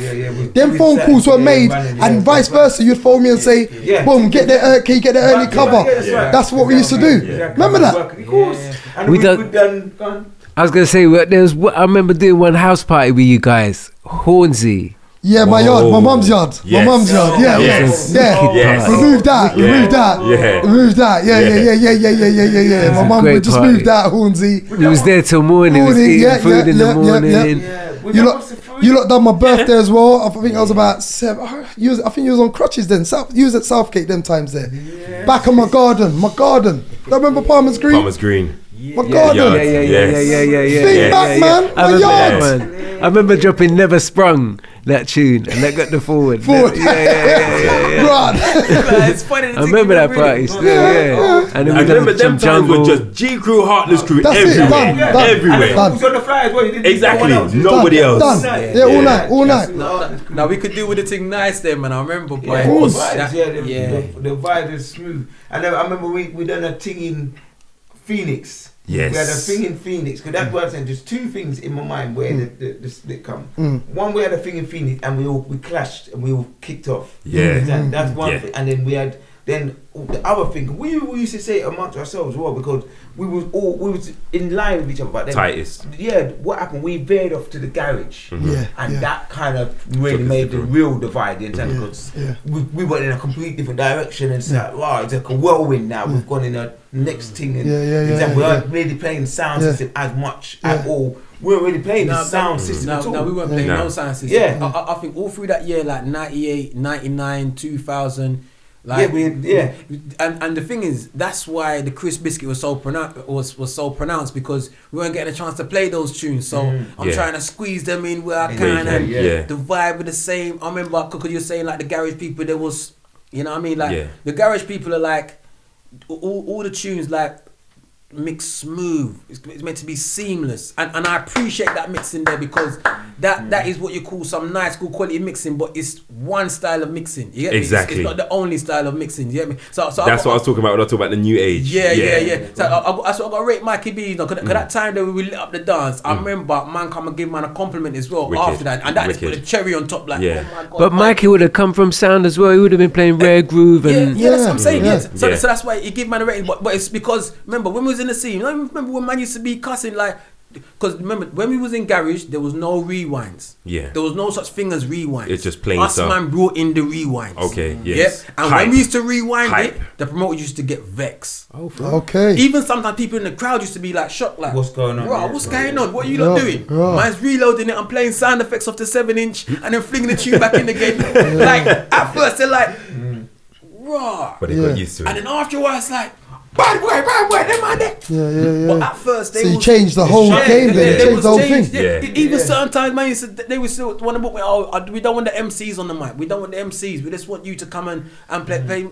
Like, no, you can't book. You don't work like that. There's enough time to try to siphon it off, because obviously in the garage scene, there's book a DJ and then they'll book and they're bringing their own MCs. Yeah, own MC and a host if they want. So I'm saying, no, but we come as a package like this, you know what I mean, basically. So enough early stage man will lose that bookings because they wasn't really rating more and Bush at the time as much, because they looked at it more as like that's the new age. You get or funny, he's doing a bit more, but I like the way he's doing the crisp biscuit, so I can get with that. But these guys, they're gonna mash up the thing. They're gonna mash up the thing. So I remember the man that wasn't really gelling, and then when I actually see how we gel together, and you can see how all of them, like enough of the big boys, they during the years they've come to man and give man respect, and it's great because during the early stage of it, like because that's all hindsight though. It was a fight, it's a big fight. Hindsight. But you know what? The wickedest thing is, again, in hindsight, it's like I was saying, when my brother looking us at the jungle coming in the new school, and then the garage boys looked at us like, well, you man are coming and mashing it up, and then the garage man, the grind man coming and they look at them. But each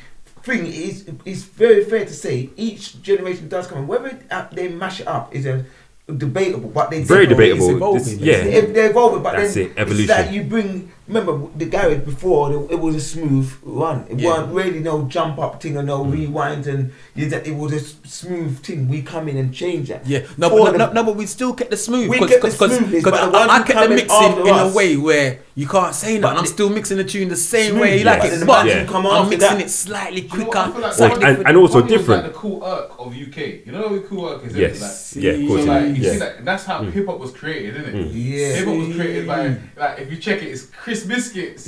But you did it in a whole new era. And Chris Biscuits created genres like even grime. I feel like Chris Biscuit had his part to play in. Of course it is. Once you put them two genres together, you know, if you think about how Cool Irk made hip hop here, it was mixing them old school rare groove with some bebop kind of, you know what I'm saying? So it's like, exactly. I don't think you realise as well, sometimes that's that it created different sounds. It created a job. People say we created grime, and I'm not saying that we set out to create grime, but the things we were doing are what grime is. You didn't create grime, you were part of the origin of grime. Yeah, well that's it. It's the same basic, because the stuff what we were doing, what are the foundations now of grime, which is ultimately MCing from start to finish.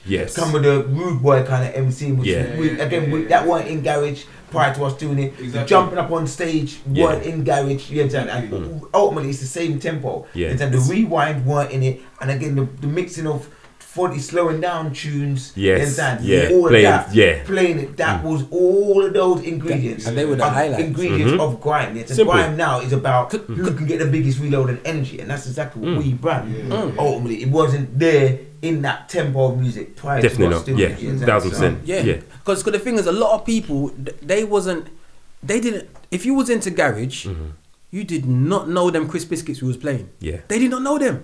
Them slow jams, them bashment tunes, to them it's like, what is this music? But people who came from our scene, they wasn't necessarily interested in the garage. Oh my word! Yeah. But I remember at first, because even when we used to play, like even them times around the special touch time and them things there, like basically there was a group of people in the middle going mad, but there was still enough people like, what's this? They didn't know what was going on, so you can see there was a change. And I tell you from now, we didn't even like garage. The same thing when I first introduced Afro beats. Exactly the same thing. You had a certain crew that was like going mad, and then you have the next crew that's up there just like. It's like they're taking it in for the first time. They're taking it in. They're actually realizing that. What's this? What is this? Because remember, when we was into jungle, we never liked garage. We used to look at that because garage was room 2 of the jungle anyway. So even when you go to the big jungle raves, you go to room 2. You say, that was the first time I see MC Creed. You get basic, and I heard that robot voice, and I remember thinking to myself, what the hell is that? Oh, did you know what, that man there is a bad man, you know? Like, I don't even really check for this garage thing, you know, but that man there is a bad man. And I remember from then I started realizing myself, okay, so you can do what you want to do on this thing here, really. Simple. Obviously, them man are sticking in line, but us man not interested in line. So we just use the tempo and just go with the vibe with it, and like, we just incorporate all the kind of things. So what we didn't realize is that we're bringing all different genres together. We're bringing black and white together because it was mostly like white people that was into like the kind of house and garage. They definitely would not know the tunes we're playing in the intermission. Yes. And the people that rave us like in China, basically, which would be like majority black, you know what I mean? They wouldn't necessarily into enough of the garage tunes and stuff like that. But and when they hear because it was so seamless, do you understand what I mean? And why it was so seamless, because you're playing your tunes, these two are flipping like on the mic and MCing over it, and then all of a sudden you're hearing a slow jam rhythm or even a reggae rhythm slowed down, mixed with the garage tune, and you're still riding the rhythm. Like, or they're riding Mission Impossible rhythm. Slow down. Slow down. What's he doing? And then you got sound effects, you're pulling it back. It's mad. It's mad. It's not allowed. It's mad. It's not allowed. Yeah, man. You know what I mean? What kind of rave am I in now? Yeah, you know what I mean? It's mad.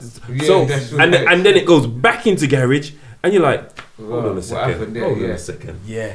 You see what I'm saying to you? That was it, man. It was so unconventional that they had to let you in. That's all. They had to let you in. Of course, we ended up making our own way in because remember after that launch party, the next year it was the Mission FM's first birthday party. Yeah. So now everyone who heard that we mash up the launch, now they're not the first. The first was even more jam. That was in Club Space, and they didn't even need to book a next headliner. Exactly, that time then we were the headliner and we done the place. You get me? After that, we started our own rave as well with Swift and them man there. Chris Biscuit, Chris Biscuit Gold, and like every one of them was like jammed to the rafters. It was like, raw, you know what? Like seriously, I think this time we start getting paid some more money now, guys. Because look, you can see what's happening there now. Yeah, like we must be payday now. You know what I mean? And then what? You lot had management because I remember now. I'm thinking back. You lot had an office. And I've come to check you lot in the office. Where was that? You know what? Before you get into that, because I actually said something that's just the other day about how this guy set me up. You know what I mean? Oh yeah, I'm going to talk about that in a minute. Go on. You know what, Bush? You mentioned something, right? And with what you mentioned, it's a case of I mentioned it the other day too, and I just want to know from your point of view. Can you remember why it happened? Why did GCrew and Heartless crew actually fight? What kind of fight was this? Alright. Was it a fight? It was a middle fight. It was a mini fight because someone got rushed. Someone got rushed. This is a good little preview. Someone got rushed. No, but it wasn't Heartless and GCrew. It was somebody from your entourage. Okay. It was somebody from your entourage got beat up by someone from our entourage. Okay. You understand? So obviously we were both there because it's both sides, but I remember it wasn't. Oh, wait, we're gonna go into you, man. But you, we got. It's untold stories. We got to just lay it out. The thing about it is, the good thing about it is, us. We're still cool. We're still family, and that's the reason why we can talk about it. And it's nothing. You understand what I mean? Yeah. But I'll tell you this thing. It was my other brethren. I can't remember his name. I think. Don't worry about the names. Yeah. But basically, he come in. He was drunk. You understand? Still, and who? Your guy or our guy? Your guy. You get basically there. He was drunk basically, so he was coming just a bit like, you know, he's rowdy a bit. He's already was a hype man anyway. So you understand? So big up Sunny. Yeah. So when he just like come into the DJ box, and like one of our people there was there like at the door. You get me basically. So he's trying to kind of like push past him just to come and say like hello to me. You get me? Ooh, our guys. One of our guys. Okay. But the way he's kind of pushing past, you get basically. My brother's like, what are you doing? He's like, what do you mean? What do you mean? You get basically. So I'm like. See, these stories weren't told, see? No, the thing, I saw the whole thing because I'm actually in the mix and seeing the thing. I can see him coming, you get basic, and I see him pushing. So obviously, you're just saying it to the way you're carrying on, he's got the same mentality as you. You understand? So I already knew, as soon as he went like that, okay. Top man with a top mentality. Yeah, understand still. So that boom, that was a quick beating then. And then obviously, you want to take it further, you know what I mean, basically. And then so now you're taking it further, then that's when more entourage got involved and give him another beating, you know what I mean? But I mean, that's how I remember it, because. So who was he with? Was he one man up or two? It didn't even need to go that way because it was a missed thing. I would even say that the guy that we was with, basically. But I remember in the defense, because the guy was running up, you understand? That's right. So it was one of them things was gonna, you understand? A man had a little thing and then came back. I remember there was a hammer and all sorts of things. It was a hammer. Who had a hammer? There was a hammer involved. That's what I'm saying. It wasn't. He was trying to put the dominance. To be honest with you, like it wasn't even needed. The man said let's drop his shoulders. I don't know why people come acting so hype. You get me? What use it with there, innit? No. Not at the time. Not at the time. See the first piece. We've got listen. So we've got the phone call. Yeah. We've got the phone call. So. Like, that man just rushed me, you know. I think Scribs has phoned me and said, "Rah, Sonny's got rushed." It was in a bad way. Like Heartless, like they just rushed him. Where in the club? It weren't Heartless. It was two of us. Yeah, no, I know. What it is is that's what we're hearing. Yeah. Remember, we're due to come in it. We're due to play. Yeah, it's Rolly Bush. Yeah, it's Rolly Bush on his own. It's Rolly Bush still. Yeah, guilty face. I didn't want to talk about it, but it's they got man ain't really into all that. So no, yeah, I know. So yeah, we've come down and then basically we couldn't get in. Like so, security saying nah, and the security's at the door. We're trying to get in. No, we didn't get in. Because he was with someone though. It wasn't just him one. You understand? It was. As I remember it, I think it was just him one. I think. No, he might have been with someone. He wasn't there long. Okay. It was like whoever would. It was a little thing, but they didn't get involved. Okay. That much. I could remember it quite clearly as well. You understand? So, but it was just one of them ones that you're telling again. So why didn't we call each other after and just like it was gone too far? That's what's called egos. It got blown out of proportion. Because I remember even like trying to look at you, man, to like go and get your attention, but everybody was just vexed. You know what I mean? Nobody wasn't really outside. Yeah, outside. Yeah. I can't remember the outside, but I remember outside. We had a hammer. Remember, this is the era of this type of thing. Badness. You understand? So man, it's coming. Remember, this is our area and our little club. Right. Although we're from the area, but this is your club. We've come and tried to violate you. You know the funny thing is, that club was my club before your club, you know? Because my dad used to bring me there when I was like 12, 13 years old. To come and play in that club. You know what I mean? So it's like, JC's time. You know what I mean? Before Mousetrap. You know what I mean? Sorry, go ahead. You know, again, I don't know, I can't speak for every time, but we had our little bag of tools and all these little things, you understand? So there was one little thing that just turned into something else. You understand? It went again where man didn't take it so easy. What at first happened, and man come back again. There was another thing that's turned out even worse. You know what? Man ain't really. I tell you what my theory is, isn't it? Right? My theory on it is the road turned us into rivals. And I tell you why I say that. Because if you remember that party itself, that party was never GCrew versus Heartless Crew. That's right. All of a sudden, a few days, that week of the event, I'm hearing someone talk about GCrew versus Heartless Crew. I'm like, what? Yeah. Versus? The talk was on the road. The talk was on the road. That rave, I was going to say that rave there was almost supposed to be a clash. Yes. That's why there was that tension already. But it was never a clash. It was just GCrew and Heartless Crew over at Phoenix. Which is just a normal Saturday night. So it was one of those cases where we heard that was a clash, and it was like, you guys heard it was a clash, but both of us are just like, well, you know what? That's right. You're so right. Nobody's calling anybody. Oh well, clash, cool. Right. Do you know what I mean? We had the ability to talk exactly, but we didn't talk it out. We just the roads turns us into rivals. That's the biggest point. It is what it is. You know what I mean? And right now, I'm glad to say we're all family right now. We're all family still. You know what I mean? That's my respect, bro.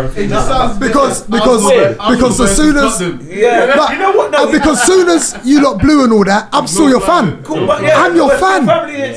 You know what? Forget all of that. I'm your fan. At the time. The worst thing we talked about today, and we went at point was talking about Tupac and Biggie, and point was saying when Tupac got shot, Biggie supposed to like talk up the thing to show love. But I was saying to him, you know what?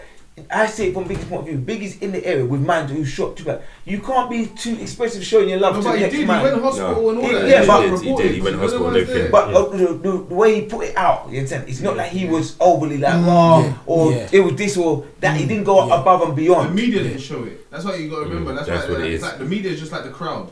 You see, the difference is is them guys never got the chance to talk their truth. We're talking our truth right now and putting the pieces of the puzzle together, and that's why I'm be able to come to and say, you know what, it's the road. I'm glad our stories match that you heard as well in the end. GCrew versus Heartless Crew on this coming week. The point what I was going to say is though, after that incident happened, it's like the bravado's there. So like, Fonty might say, well, no, man, need to come. I can remember you wasn't for it. You understand? Man wasn't actually for what happened at the time. I was trying to stop him getting the beat. And you were still DJing. But the thing is, I could see that you also asked for that. He was going out of his way. Fonty was like, nah, bruv, you're messing up my mix, man. Come on down, man.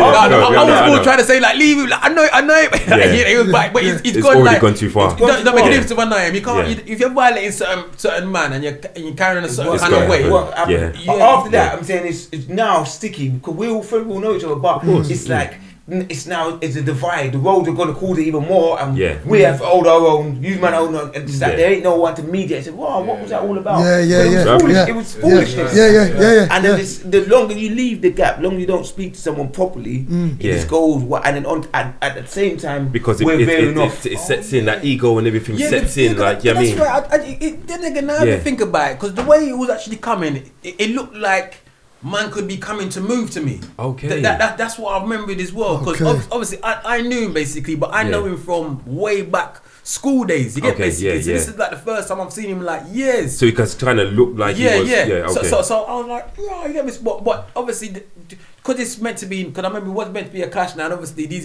guys on the other side. So when he's just coming in now and whatever, it's meant to be our turn to play, and then you turn to play. You get me? Even though it wasn't a clash, it was just like healthy competition and vibes. Because that's how we did it. You get me? Because we didn't really care that it was supposed to be a clash. But it's like I said, it wasn't on the fly. It was just like it's a vibe thing. Basically, you're gonna vibe. And we both bought into it. You know what I mean? Oh, GCrew versus us. All right, cool. We're already. We do this. We're already. Bruv, if you know how I made up some remixes for that night, and I'm like, we don't really have dubs. I got my remixes. Yeah, same as us. Same as us. Come on, we've all thought the same. That's how we was. That's what it was. It's a vibes thing. But all it was, I remember Khaled, my man was trying to. We were being overprotective, like no, it's not your time to come in and box yet. That was what it was in mind. Was that? But he wasn't playing anyway because he hasn't got the records. He ain't no DJ. So I'm trying to work out why he was there early. Now maybe he could get there early. He was there. If you remember, we used to do that. Go down there early, just to see what's being played and blah blah blah. Because we used to do that sometimes. Send one of the man there early, so we can get there at whatever time. And he's like, they play such and such. All right, we can avoid that. Official. There was a couple. It was GCrew down there already. I think them days as well was a different climate. Like I say, raves were dangerous. No one doesn't explain how dangerous the whole raving scene was. Remember what? You wouldn't get searched. There weren't no metal detectors, none of that. Knife and everything. Remember it was jackknife days. All jackknife and butterfly knife. All of them. Bottles. You might have a gas as well. Might have a CS gas. Might have a gas. Every crew had an entourage. Yeah. The people that's coming with you lot are already probably the most wicked man in the party. Of course. Them the gas was giving you enough props. I mean, I gassed them, man. They get me. And it was nice and neat. He had the clip. You can put the clip on. Exactly. Come on. Come on, man. Gas and ravies to get run out. Everybody man. We was even talking about the page you got Heartless thing. We was talking about that last week. We was talking about last week, bro. And again, the same kind of thing. The roads amped it up and made it. Was that the case? Was that the case? I mean, there was a bit of blood there, yes. And again, you know what? That's why I don't like to say on this because man had more of a temperament them times, But talk, but it's fine to have a temperament. It's growth, innit? Yeah, that's right. Yeah, come on. So talk your talk, innit? Yeah, but you know what? Like I always say, because me and Bush used not necessarily knock heads at this, but this is what I say from before back in the day. It was Major Ace basically where the whole thing started with the page you go and Heartless. You get me? Yeah, that story matches. It was originally just Bushkin and Major Ace. And what happened is, I remember one day back in at the club space days, so this must have been like probably 98, 99 again, yeah. I remember like we heard like this MC, and then when we heard some of his lyrics, he's got like definitely, if not one line, definitely a good few words that Bush used. You get basically Bacardi Breeze or something like that. And, you know what I'm saying? So he had copied it. Now, I don't know if he actually just in a vibe copying it. You know when you like something and you know you might just recite something that's a really thing, or he directly copying it. But either way, I was saying to Bush, that's a compliment. You know what I mean? Still, whatever. And then I remember, and the thing is, he was a good MC. Yeah. Even Bush would admit that he's a good MC. Yes.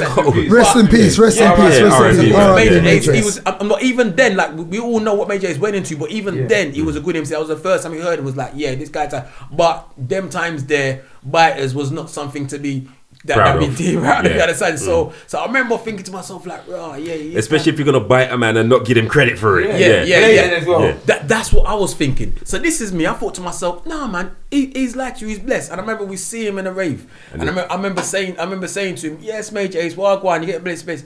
And I goes, yeah, man, I swear you got some lyrics that sound like me or something like that. I don't know if he heard me or whatever, but he was just laughing and smiling and whatever, just to be like, you get me, cool. And I could see that he obviously. He's a fan of us. He basically, he obviously knows. When I spoke to him, he already knew, you get me. But Bush wasn't really having it. As far as he's concerned, man's biting, man's styling, them kind of things. And so on the showman side of things, because it wasn't like Bush actually wanted to go and like, do him anything. But I remember at that time there, still, he wasn't really.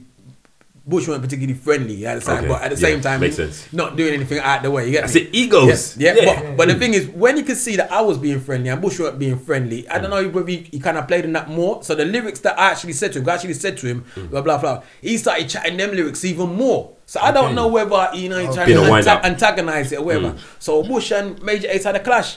What that night? No, not that night. Not that night. Say maybe about a few months after, basically in before. Space, this was before the actual Heartless. Okay, yes, all right, yeah. This is still like 99, like 2000. Under 18. Yeah, under 18. Temple. So much stories, man. I said Rumble at Temple, you know. Yeah. We've gone back to 99. Big up Nicky Slim too, yeah. 99. And then, so there's a dance going on there, and like, them time there, Pay As You Go was big, Us Man were big. Yeah, it's the first time a lot of people are getting to see, like, scene. We're also getting to see us both play together. Yeah. And I remember Major Ace was chatting the lyrics again and chatting them same lyrics, but as he was chatting them, also looking up at Mass Man as well, and then kind of things there. So it's like, jeez, he's like rubbing it in, you get me? Even I was thinking to myself, oh, he's getting spicy. What's he doing this? Bush, by the time I look around, Bush had gone. Wow. Man run up on them man's set. Murdered man and his own set. You understand? With the word EMC's alive, the place was dead. When I say to you, the man got buried so quickly, he didn't even know it even hit him. Wow. The rest of the boys didn't even know what time it was. Wiley, them man there, them man would like baby, they were like, Wiley wasn't even in it yet. It was the plague. It was Plague. Plague Galera. Yeah, Plague. But Wiley wasn't there. Wiley wasn't there. He come later. Come on, we even cashed him in space as well. Maxwell said that. Temple. There was two. Remember there was. Maxwell said you clashed in Nicky's yard. No, Maxwell saying the same thing Bush is saying. You know. You know what? No, tell her Nicky's yard. One time Nicky, Slim Ting invited me for his birthday and Double O. And Double O left East and come and pick me up. And I was like, no, I didn't want to go. And again, I remember taking a little crowbar. They picked me up. The old Bush kid. By the way, this is the old Bush kid. Exactly. Old Bush kid. The 90s Bush kid. These man, it's a setup thing. You know? But I said, all right, cool. I'm gonna go out there. Man said this is his birthday. It's in the yard. You know? I've gone from. They picked me up from they come from East, picked me up north, and took me over to the house party over in Leighton side. And you was wary in the car. You're wary. Wary all the way. You know? I'm thinking to myself, what kind of setup thing? So why did you go? But it's good. That way. The Rumble, we was doing that with Slim Ting. So like we was brethren, you understand? But obviously they're east, we're north. Yeah. Major is brethren, you understand? But also we're doing business with them, they're coming to our office and whatever. So okay. And them man are assuring me, no, it's not gonna be like that. Okay. I'm not taking a chance, I've still take my crowbar anyway, you understand? Gone there, when I've gone to the yard now, it's some barrage thing, and it was Major Ace, Precious, and I think one more, might even Water, and I'm battling all of them in the yard, you understand? And still, cool. So on my ones. Man's on some you'll never take me alive kind of thing. Pop. Man would run it them time. With a crowbar, where's the crowbar? It's not even a pop. It's a crowbar. Wait, on you or in the car? No. Just in case. So basically, it just turned out to lyrical warfare in the yard. That was just, and that was lyrics. Fine, Wicked. We clashed him in a Rumble in space under 18s. Yes, that was fine. Then in Temple, when Fonty talking about, you know, because there was 3 members of them. Remember at them time, there was only 3 pairs to go. See, the DJ, that's what Maxwell said. And thing. Major, and we clashed them in tempo. But this one now is more limelight. People are seeing it, but it's no cameras and stuff like that. But people, this one's like, wow. Actual clash. I remember the tape. No, this is before. No, not the tape. Okay, not the tape. Okay. This is before, so we clashed them, but words gone round and stuff, but the whole thing ain't magnified yet. Garage ain't as big, and then it kind of what happened? It kind of fizzled down after that. After that, it fizzled because he got too good beating. Like even Major even knew himself. Like, all right, he's got a good thing, and what Major probably would even admit if he was to say today, basically, there's an art to this thing. There's an art to this. If you're gonna go on stage and you want to clash, man, basically, I mean, if you want to fight, that's one thing, basically. But if you want to clash, man, there's another thing to it. And he got to realize to himself, like, you know, he can't step to it like that. The character, Bushkin's character, is it the whole? Is it more than just the art? Is it more than just the MC? And it's more the it's more than he's thinking. I've got the good lyrics, so I'm gonna win the crowd over like this. But when it actually comes to clashing, it's not your best lyrics you're going to win the crowd over. You got to know how to clash. That's exactly what I said. Soundman training. I actually said when I actually heard it, it's not disrespectful. I actually said it was lyrics versus gimmicks. Now those lyrics, as hard as these are lyrical man, blah blah blah blah blah blah blah. It's that difference between training hard and training smart. Do you know what I mean? The smart trainer was getting more out than the actual hard trainer. Do you know what I mean? And that's exactly what you guys did. The gimmick side of you made more impact than all the lyrics that you have with the 52 bars. You know what I'm saying to you? And that's what it was. And also anger management. I can't lie, I was very angry. I was very angry and I can't lie, but they were obviously being on the losing side. They're even more angry and when you're angry, you can't really win anything. Any sport you start get angry, you lose it. And you can hear them and cracking. Their voices cracking. And this is now on tape, so people can hear loud and clear. Whoa, hold on a second. He said that lyric and that had 62 bars and nobody even says nothing, but they had 4 bars and it just gunned the dance. Okay. People don't want to hear that in clash. In clash, they want to get straight to the point, and you have to know what you're doing. Murder them. Murder them. They don't want to hear the bits before that. So what that man I'm forgetting is that the reason why we are here is because we are sound man. We are sound man. Garage is what we was doing on the side.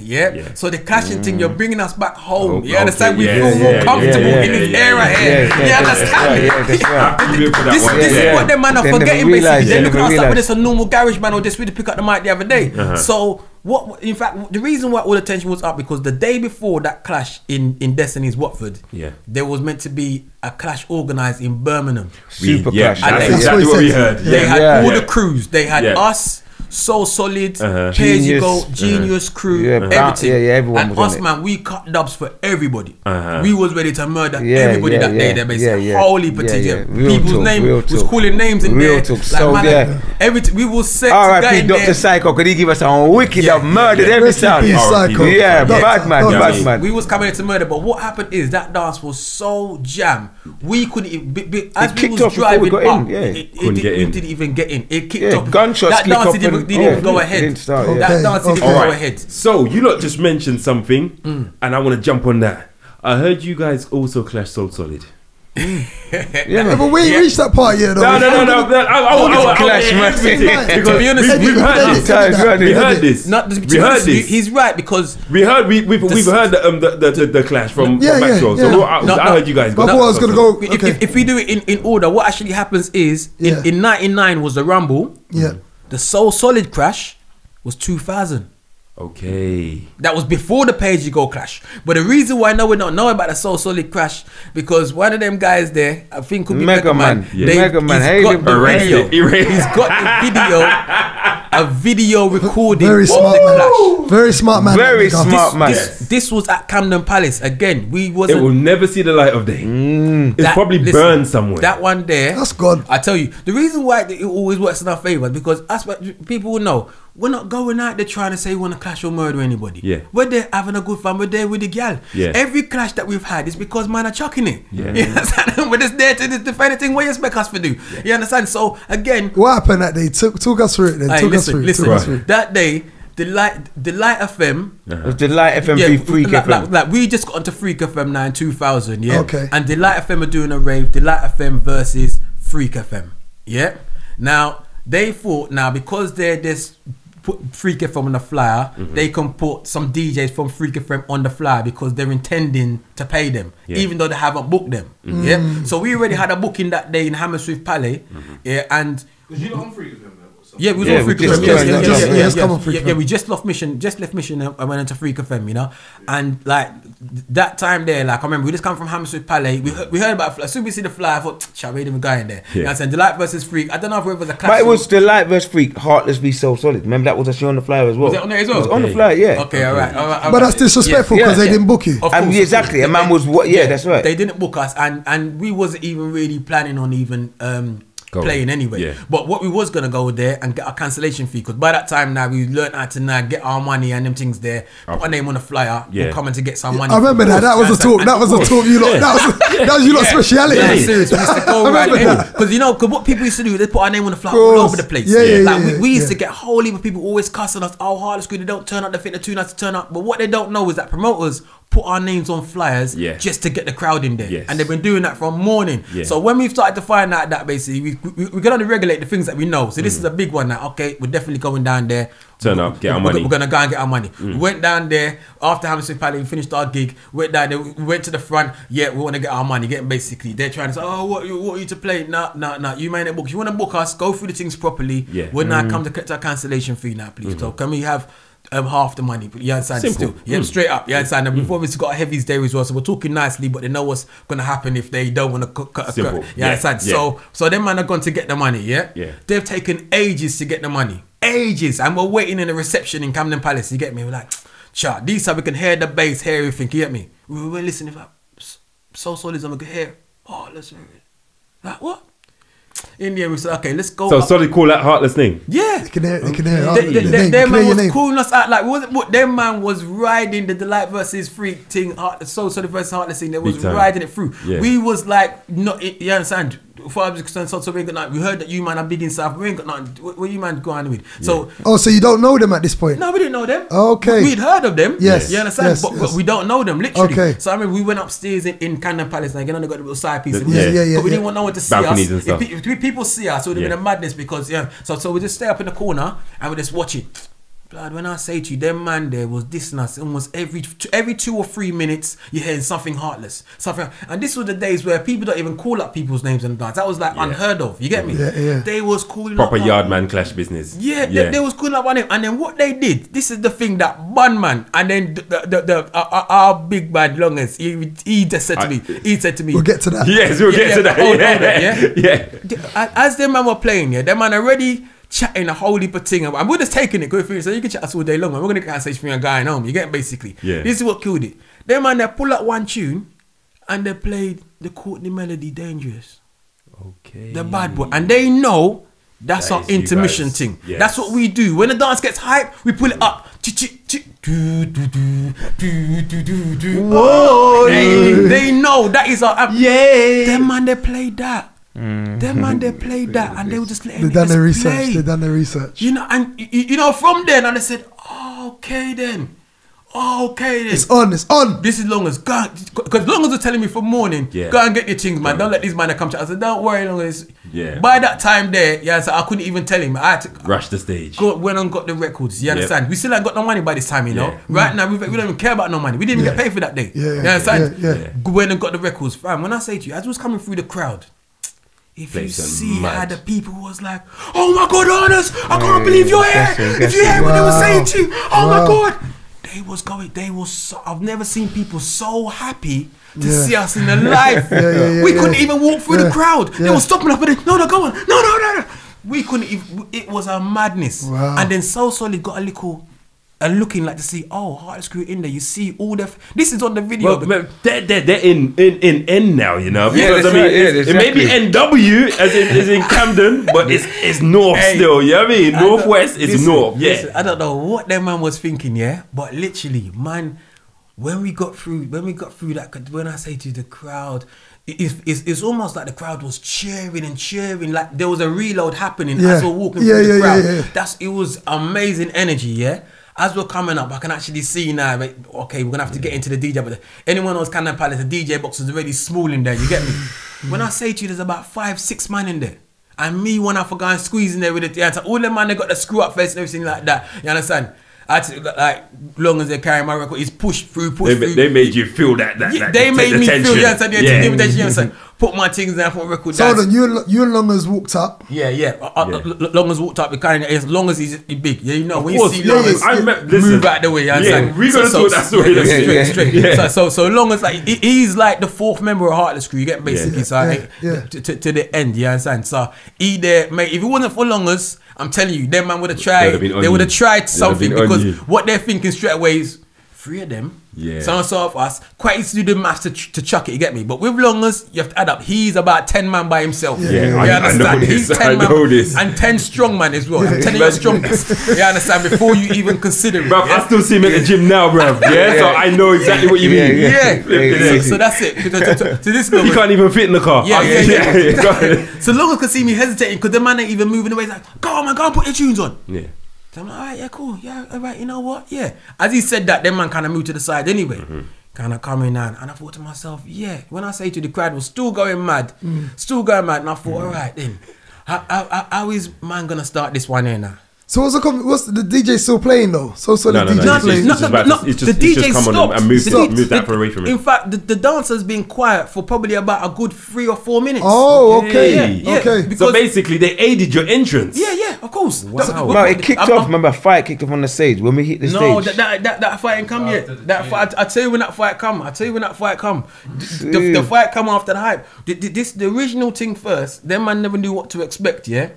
They're coming out of their depths. What man did first is give them a dub play intro, which they didn't know about. You understand? You're playing 45 and everything that you don't know about dub play. Yes. And we got one of the wickedest dub plays, Mikey Young Guns, rest in peace still, you get me? Rest in peace. And he was saying like, Heartless Crew in an Idan talk with Shut Our Boy in a Marrow, you know what I mean? And like the intro alone, the place was going mad. The intro got pulled up. And then, you know what? I didn't even play. No, and then this is what happened. After that, I was like, right. That was only meant to be a little bit, and I played. I didn't expect it to get reloaded. By the time I played the intro, the intro was like Heartless, Sweet Yari. Probably the best sound in the world. And then you hear the wicked blood clot bass line coming from that garage tune, yeah? Mighty Mo coming with some lyrics. In fact, was it Mighty or Bush first? Let me think. Who come actually first? It might have been, I can't remember. Everything was getting pull up. So say Bush come and did the EMC's Alive, pull up. That tune got played again. Mighty Mo come, it was China lyric, yeah? And I can't remember what the lyric was, but all I remember is everyone was going, them man was trying to come up in Mo's face and be hype, yeah, and hyping it, come in Mo's face. Oh, is it? Yep. And this is Mo chat his lyric, he give it to the tune like to say something, as you were saying, pulled it back, carried on, bam! Wow. The place went mad again, fam. Fam, when I say to you, this is 3 reloads, we have not even started the set yet. Doesn't that make you a direct rude boy? Exactly. 3 reloads. It's done. Oh, sorry, Kano. Sorry, Kano. Listen. All of this has happened within like the first 2 minutes. We haven't even got 2 minutes into the set yet, you know. And this is what's happening so far. Then after that now, this is where I put the nail in the coffin. True, they do the Courtney melody. Yeah. I give them the super beagle. Well, you been running up your guns again. The long come to my song, which is the champion song. Champion song. Yeah, okay. A lot of sound, I get no supper tonight. Fam, listen. Done. That was the last tune. That was the last tune for about 20 minutes. Done. Because then fight kick off. It was crazy. Fam, when I say to you, even me, I was happy. But for a second, I thought to myself, what's going on? Yeah. I see people going mad. I couldn't tell whether they was fighting, there was jumping, flag kicking, and usually we get a reload, hey, boom, boom, boom, then it dies down a bit. Yeah. This was going up, up, like I haven't even played the tune yet. Up again, more hype. It's like, right, it's not going down. It's like people are like, yes, you fucker. They was going mad. They was going mad. And that's when I actually see them time there. So they start punching at one of our fans on the stage. You understand? Wow, yeah, and them kind of thing. Yeah, because it was mad. The man got so happy, they're jumping on stage, they're doing all kind of crazy things. Wow. All kind of crazy things, yeah, basically. And from then, after about 15 minutes, they put the lights on. It was a different, I couldn't even play a tune. At once I even went to play a tune, but it was still too noisy. Yeah. You understand? They ain't settled down. It didn't make no sense. You understand? I put the records away like I'm gonna go home. They still think they put on some more tune. Okay, I put the record back out again. Fam, I remember it was a long period, and then what happened is the rave just completely went flat then after that because what now? It spoiled the whole vibe. Yeah, the whole vibe was gone. It went too far because where it should have just been raving is a fight going on. This they put the lights on, boom, boom, and that was it. That was the end of that. That was the end of it. It was quick. And the thing is, the bad thing about that thing is because after that rave there, we got banned from every First Leisure and Luminar club. Wow. So that means that after that day, that's why.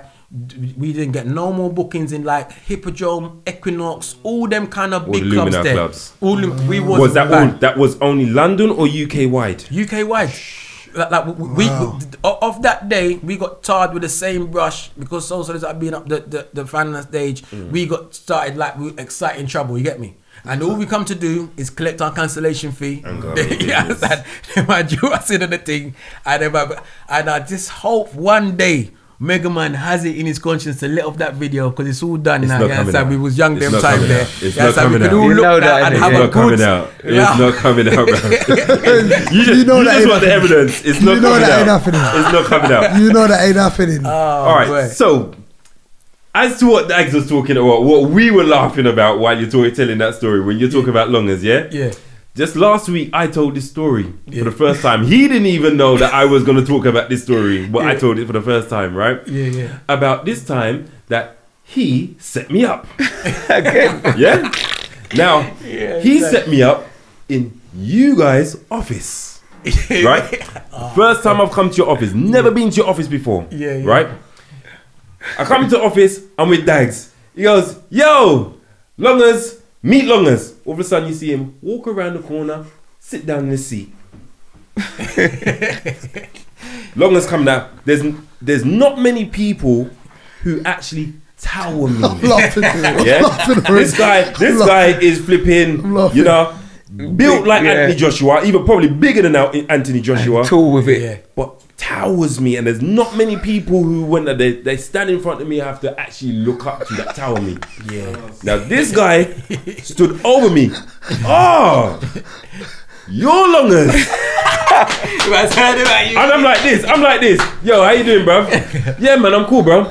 You got to change your name, you know. I'm like, what? This is what I mean by he set me up, right? Because he knew that this guy had a problem with me having the same name as him, yeah? And man, it's probably under the bus. Exactly. Now remember, this guy's not even named DJ Longers. He's just Longers. And he was like, no, you have to change your name, you know? Dagz is now sitting down somewhere just with his popcorn, just... Watch. That's lovely. Yeah, Kermit, man said he had to Kermit them. And I'm like, we went back and forth for about 45 minutes to maybe an hour. And he was like, nah, bruv, like, I had this name first, you know. I've had this name. I said, bruv, I'm not telling you when you've had your name or when I had my name. I might have my name before you or whatever. But I'm not changing my name. You have your name, I have my name. And then don't get me wrong, like, me and Longers are so cool since that day. You know what I mean? I don't know if he liked the fact that I didn't back down or he didn't look at me as being like an idiot or nothing like that. No, you respect that. After that day, the coolness between me and that guy, you know what I mean? I got so much love for that guy. But that day there, I was like, what the fuck? Who's this guy just come to me? Not even a hi. Well, go on, fam. You know what I mean? It was just a case of, bro, you got to change your name, you know?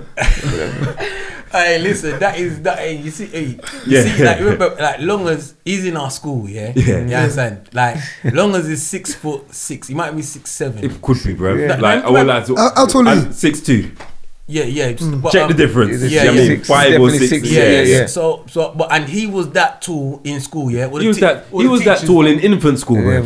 I didn't even know him, but I know he was that tall in infant school. Hey, so I'm telling you, man, like he was a central defender. We used to play Sunday league together. I used to play for Elthorne. Yeah. So your Elthorne Park. Right. Go on. So I was Elthorne. So I met Michael, Peter, and a couple of the other ones. Yeah. So play for Elthorne. Some of the stuff that you lot have done for the youth, because obviously I was there, was one of the part of it.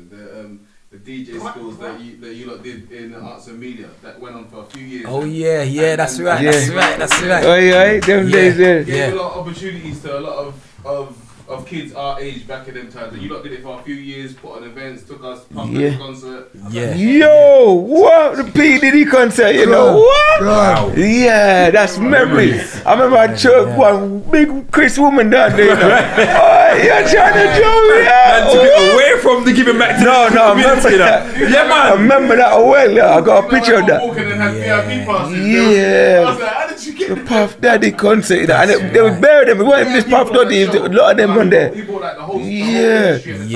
Yeah, there's back of them.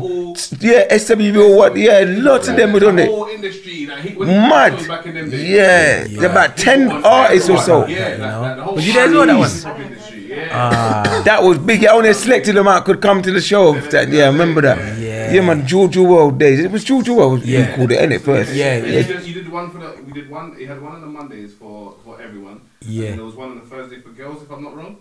Yeah, I think you did that by yourself. Yeah, I think. Yeah. We done that. Your memory is flipping crazy. Yeah, that's cool. Yeah, your memory is crazy. Mo, what's the guy's name? Dave, we was talking about Dave Morris, bad man, Dave. I have to pay homage to them man there. Yeah, Who was Dave Morris? Dave Morris, he was like a youth worker, but he was one of the heaviest youth workers. It sounds like an agency or something. So there's an agency or something called Dave Morris as well. I'm telling you, there should be an agency after him, man. He was like the first guy, like before. Like, what year was it when he was doing Kemet? You see where Gabriel's used to be? After when Gabriel shut down, it turned in like a youth centre called like Kemet. Okay. And it's to do, Yes. And then Dave Morris, he used to teach in there, yeah? I remember one time I was just coming from Archway and I just, what's this? Gabriel's change up now. So I'm just being nosy, you get me? So I just start walking down there. That was crystallised home. Yeah. Oh yeah, you loved it there. Yeah, it was wicked. And when I went down there, I see like, right, so you've set them in there. So like, right, okay. And I see they got decks and everything in there, yeah? So I'm like, it's my first time there, and it's like, yeah. And then I see there's some people mixing on the decks basically, and they got man's chatting on the mic, and he's saying like that there's a mic, we're gonna do a little MC mic competition, wicked. and then the winner's gonna get like £5. I'm like, what? Like I'm just wandering home. You get me wandering home, and I was stumbled into this. I'm like, yeah, man. Like I went in for that thing there. Yeah. Man, won the £5. Go on. So I was like, yeah. He said next week we're doing a DJ competition. You get your chicken and chips, yeah, man went down the road, got his chicken and chips. I come back the next week again, but I won the DJ competition as well, £5. But the thing is, what happened is Dave realised himself, he wasn't expecting me all the time he's trying to get the kids focused. Now, come on, when you're gonna write lyrics, he's got me coming in there now, like I'm full of vibes. Yeah. He just took to me like yes. So I was like his little number one kind of student basically all the time. And then what happened is when we started to get big as the Heartless crew, so we started seeing the things on Mr. Fair and everything like that. He brought me in to come and do the youth work with him. Wicked. You know what I mean? Basically, he became the youth worker. Yeah. So it was almost like I'm the youth worker and he's assisting me. You know what I mean? Because he's looking at like he can see that I've got a connection with the youths as well, and man got the head screwed on. And he was smart as well, man. He knew about like music as a sound man. You know what I mean? So when you actually see man play, we'll be like, okay, yeah. Levels. He knows the levels. He already knew. You get me? He's seeing me from before. That's why I won that £5 because I felt good. That's the first time I ever won anything. He's giving me £5 for the MC competition, £5 for the DJ competition. I feel like, hey, I want to stay around this guy. Yeah, you get me, basically. I'd have been the one to know when the next competition is, fam. Like, what's next? Of course. And then when we started doing the thing, obviously we're getting paid as well. You know what I mean? So I'm like, yeah, man. Dave Morris, he was a real good guy, man, because he brought all of us in, basically. You know what I mean? I was like the main person, like doing it, basically, but all of us together, we used to come and that's right. And we used to do some wicked projects. Yeah, there's enough people that come out of that. It was fun. I don't think if you probably spotted enough. you lot probably wouldn't recognise half of the people that bust. Yeah. After years later or whatever and did their thing. Yeah. Came from, like, was that on the grime scene kind of thing? Yeah. Okay. It's true, you know. I always see a lot of people like see Ice Kid in his thing. Yeah, them man were tough and they were like the shining stars. Yeah. 0.5. Yeah, of course. And what's Basco's brother's name again? Baby G. Baby G. Yeah. You get basically like them man is like from morning 0.5. And Grace as well. Yeah, Grace. Yeah. I think the thing is, we never really got to carry the thing on, because what happened is, when we actually started to really get the momentum going for this thing, that's when I took away the funding and everything that stopped. Okay. Yeah. And it's such, I remember feeling heartbroken, you know, because I've actually got a connection to everybody now, you know. Now it actually feels like I'm on a journey. Enough time, them man would have gone to do certain badness, and when I give them a certain talk, the things was changing, because if an adult's talking to you, it's like, yeah.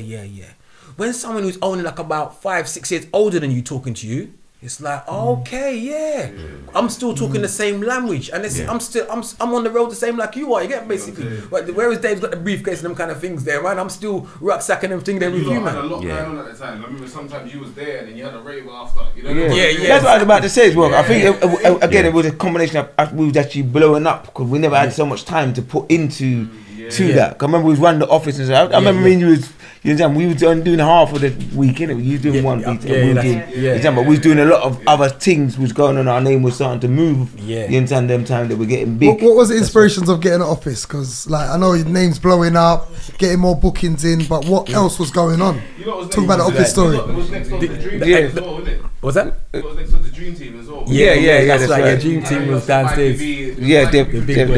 That's right. Yeah, so how did that come about then? The whole office situation. You got to tell me about the rucksack first. Yeah, tell me about the rucksack, please. That is the rucksack. Yeah, man, that's right. My mom. Mate, exactly. Tell them about the rucksack, mate. Because in fact, Mike, this is you in charge of the rucksack. I'm there. But I swear, one of them DJ competitions we drew, you know. Is it? Yeah. About trying to take the £5. Trying to collect. Do you know what the prize was? 250 each, bruv. 250 each, bruv. Did we split? No, do you know what the prize was? That one of them particular weeks we drew on a DJ thing. You know them T-shirts? I used to have the artists on them, like Snoop Doggy Dogg, whatever.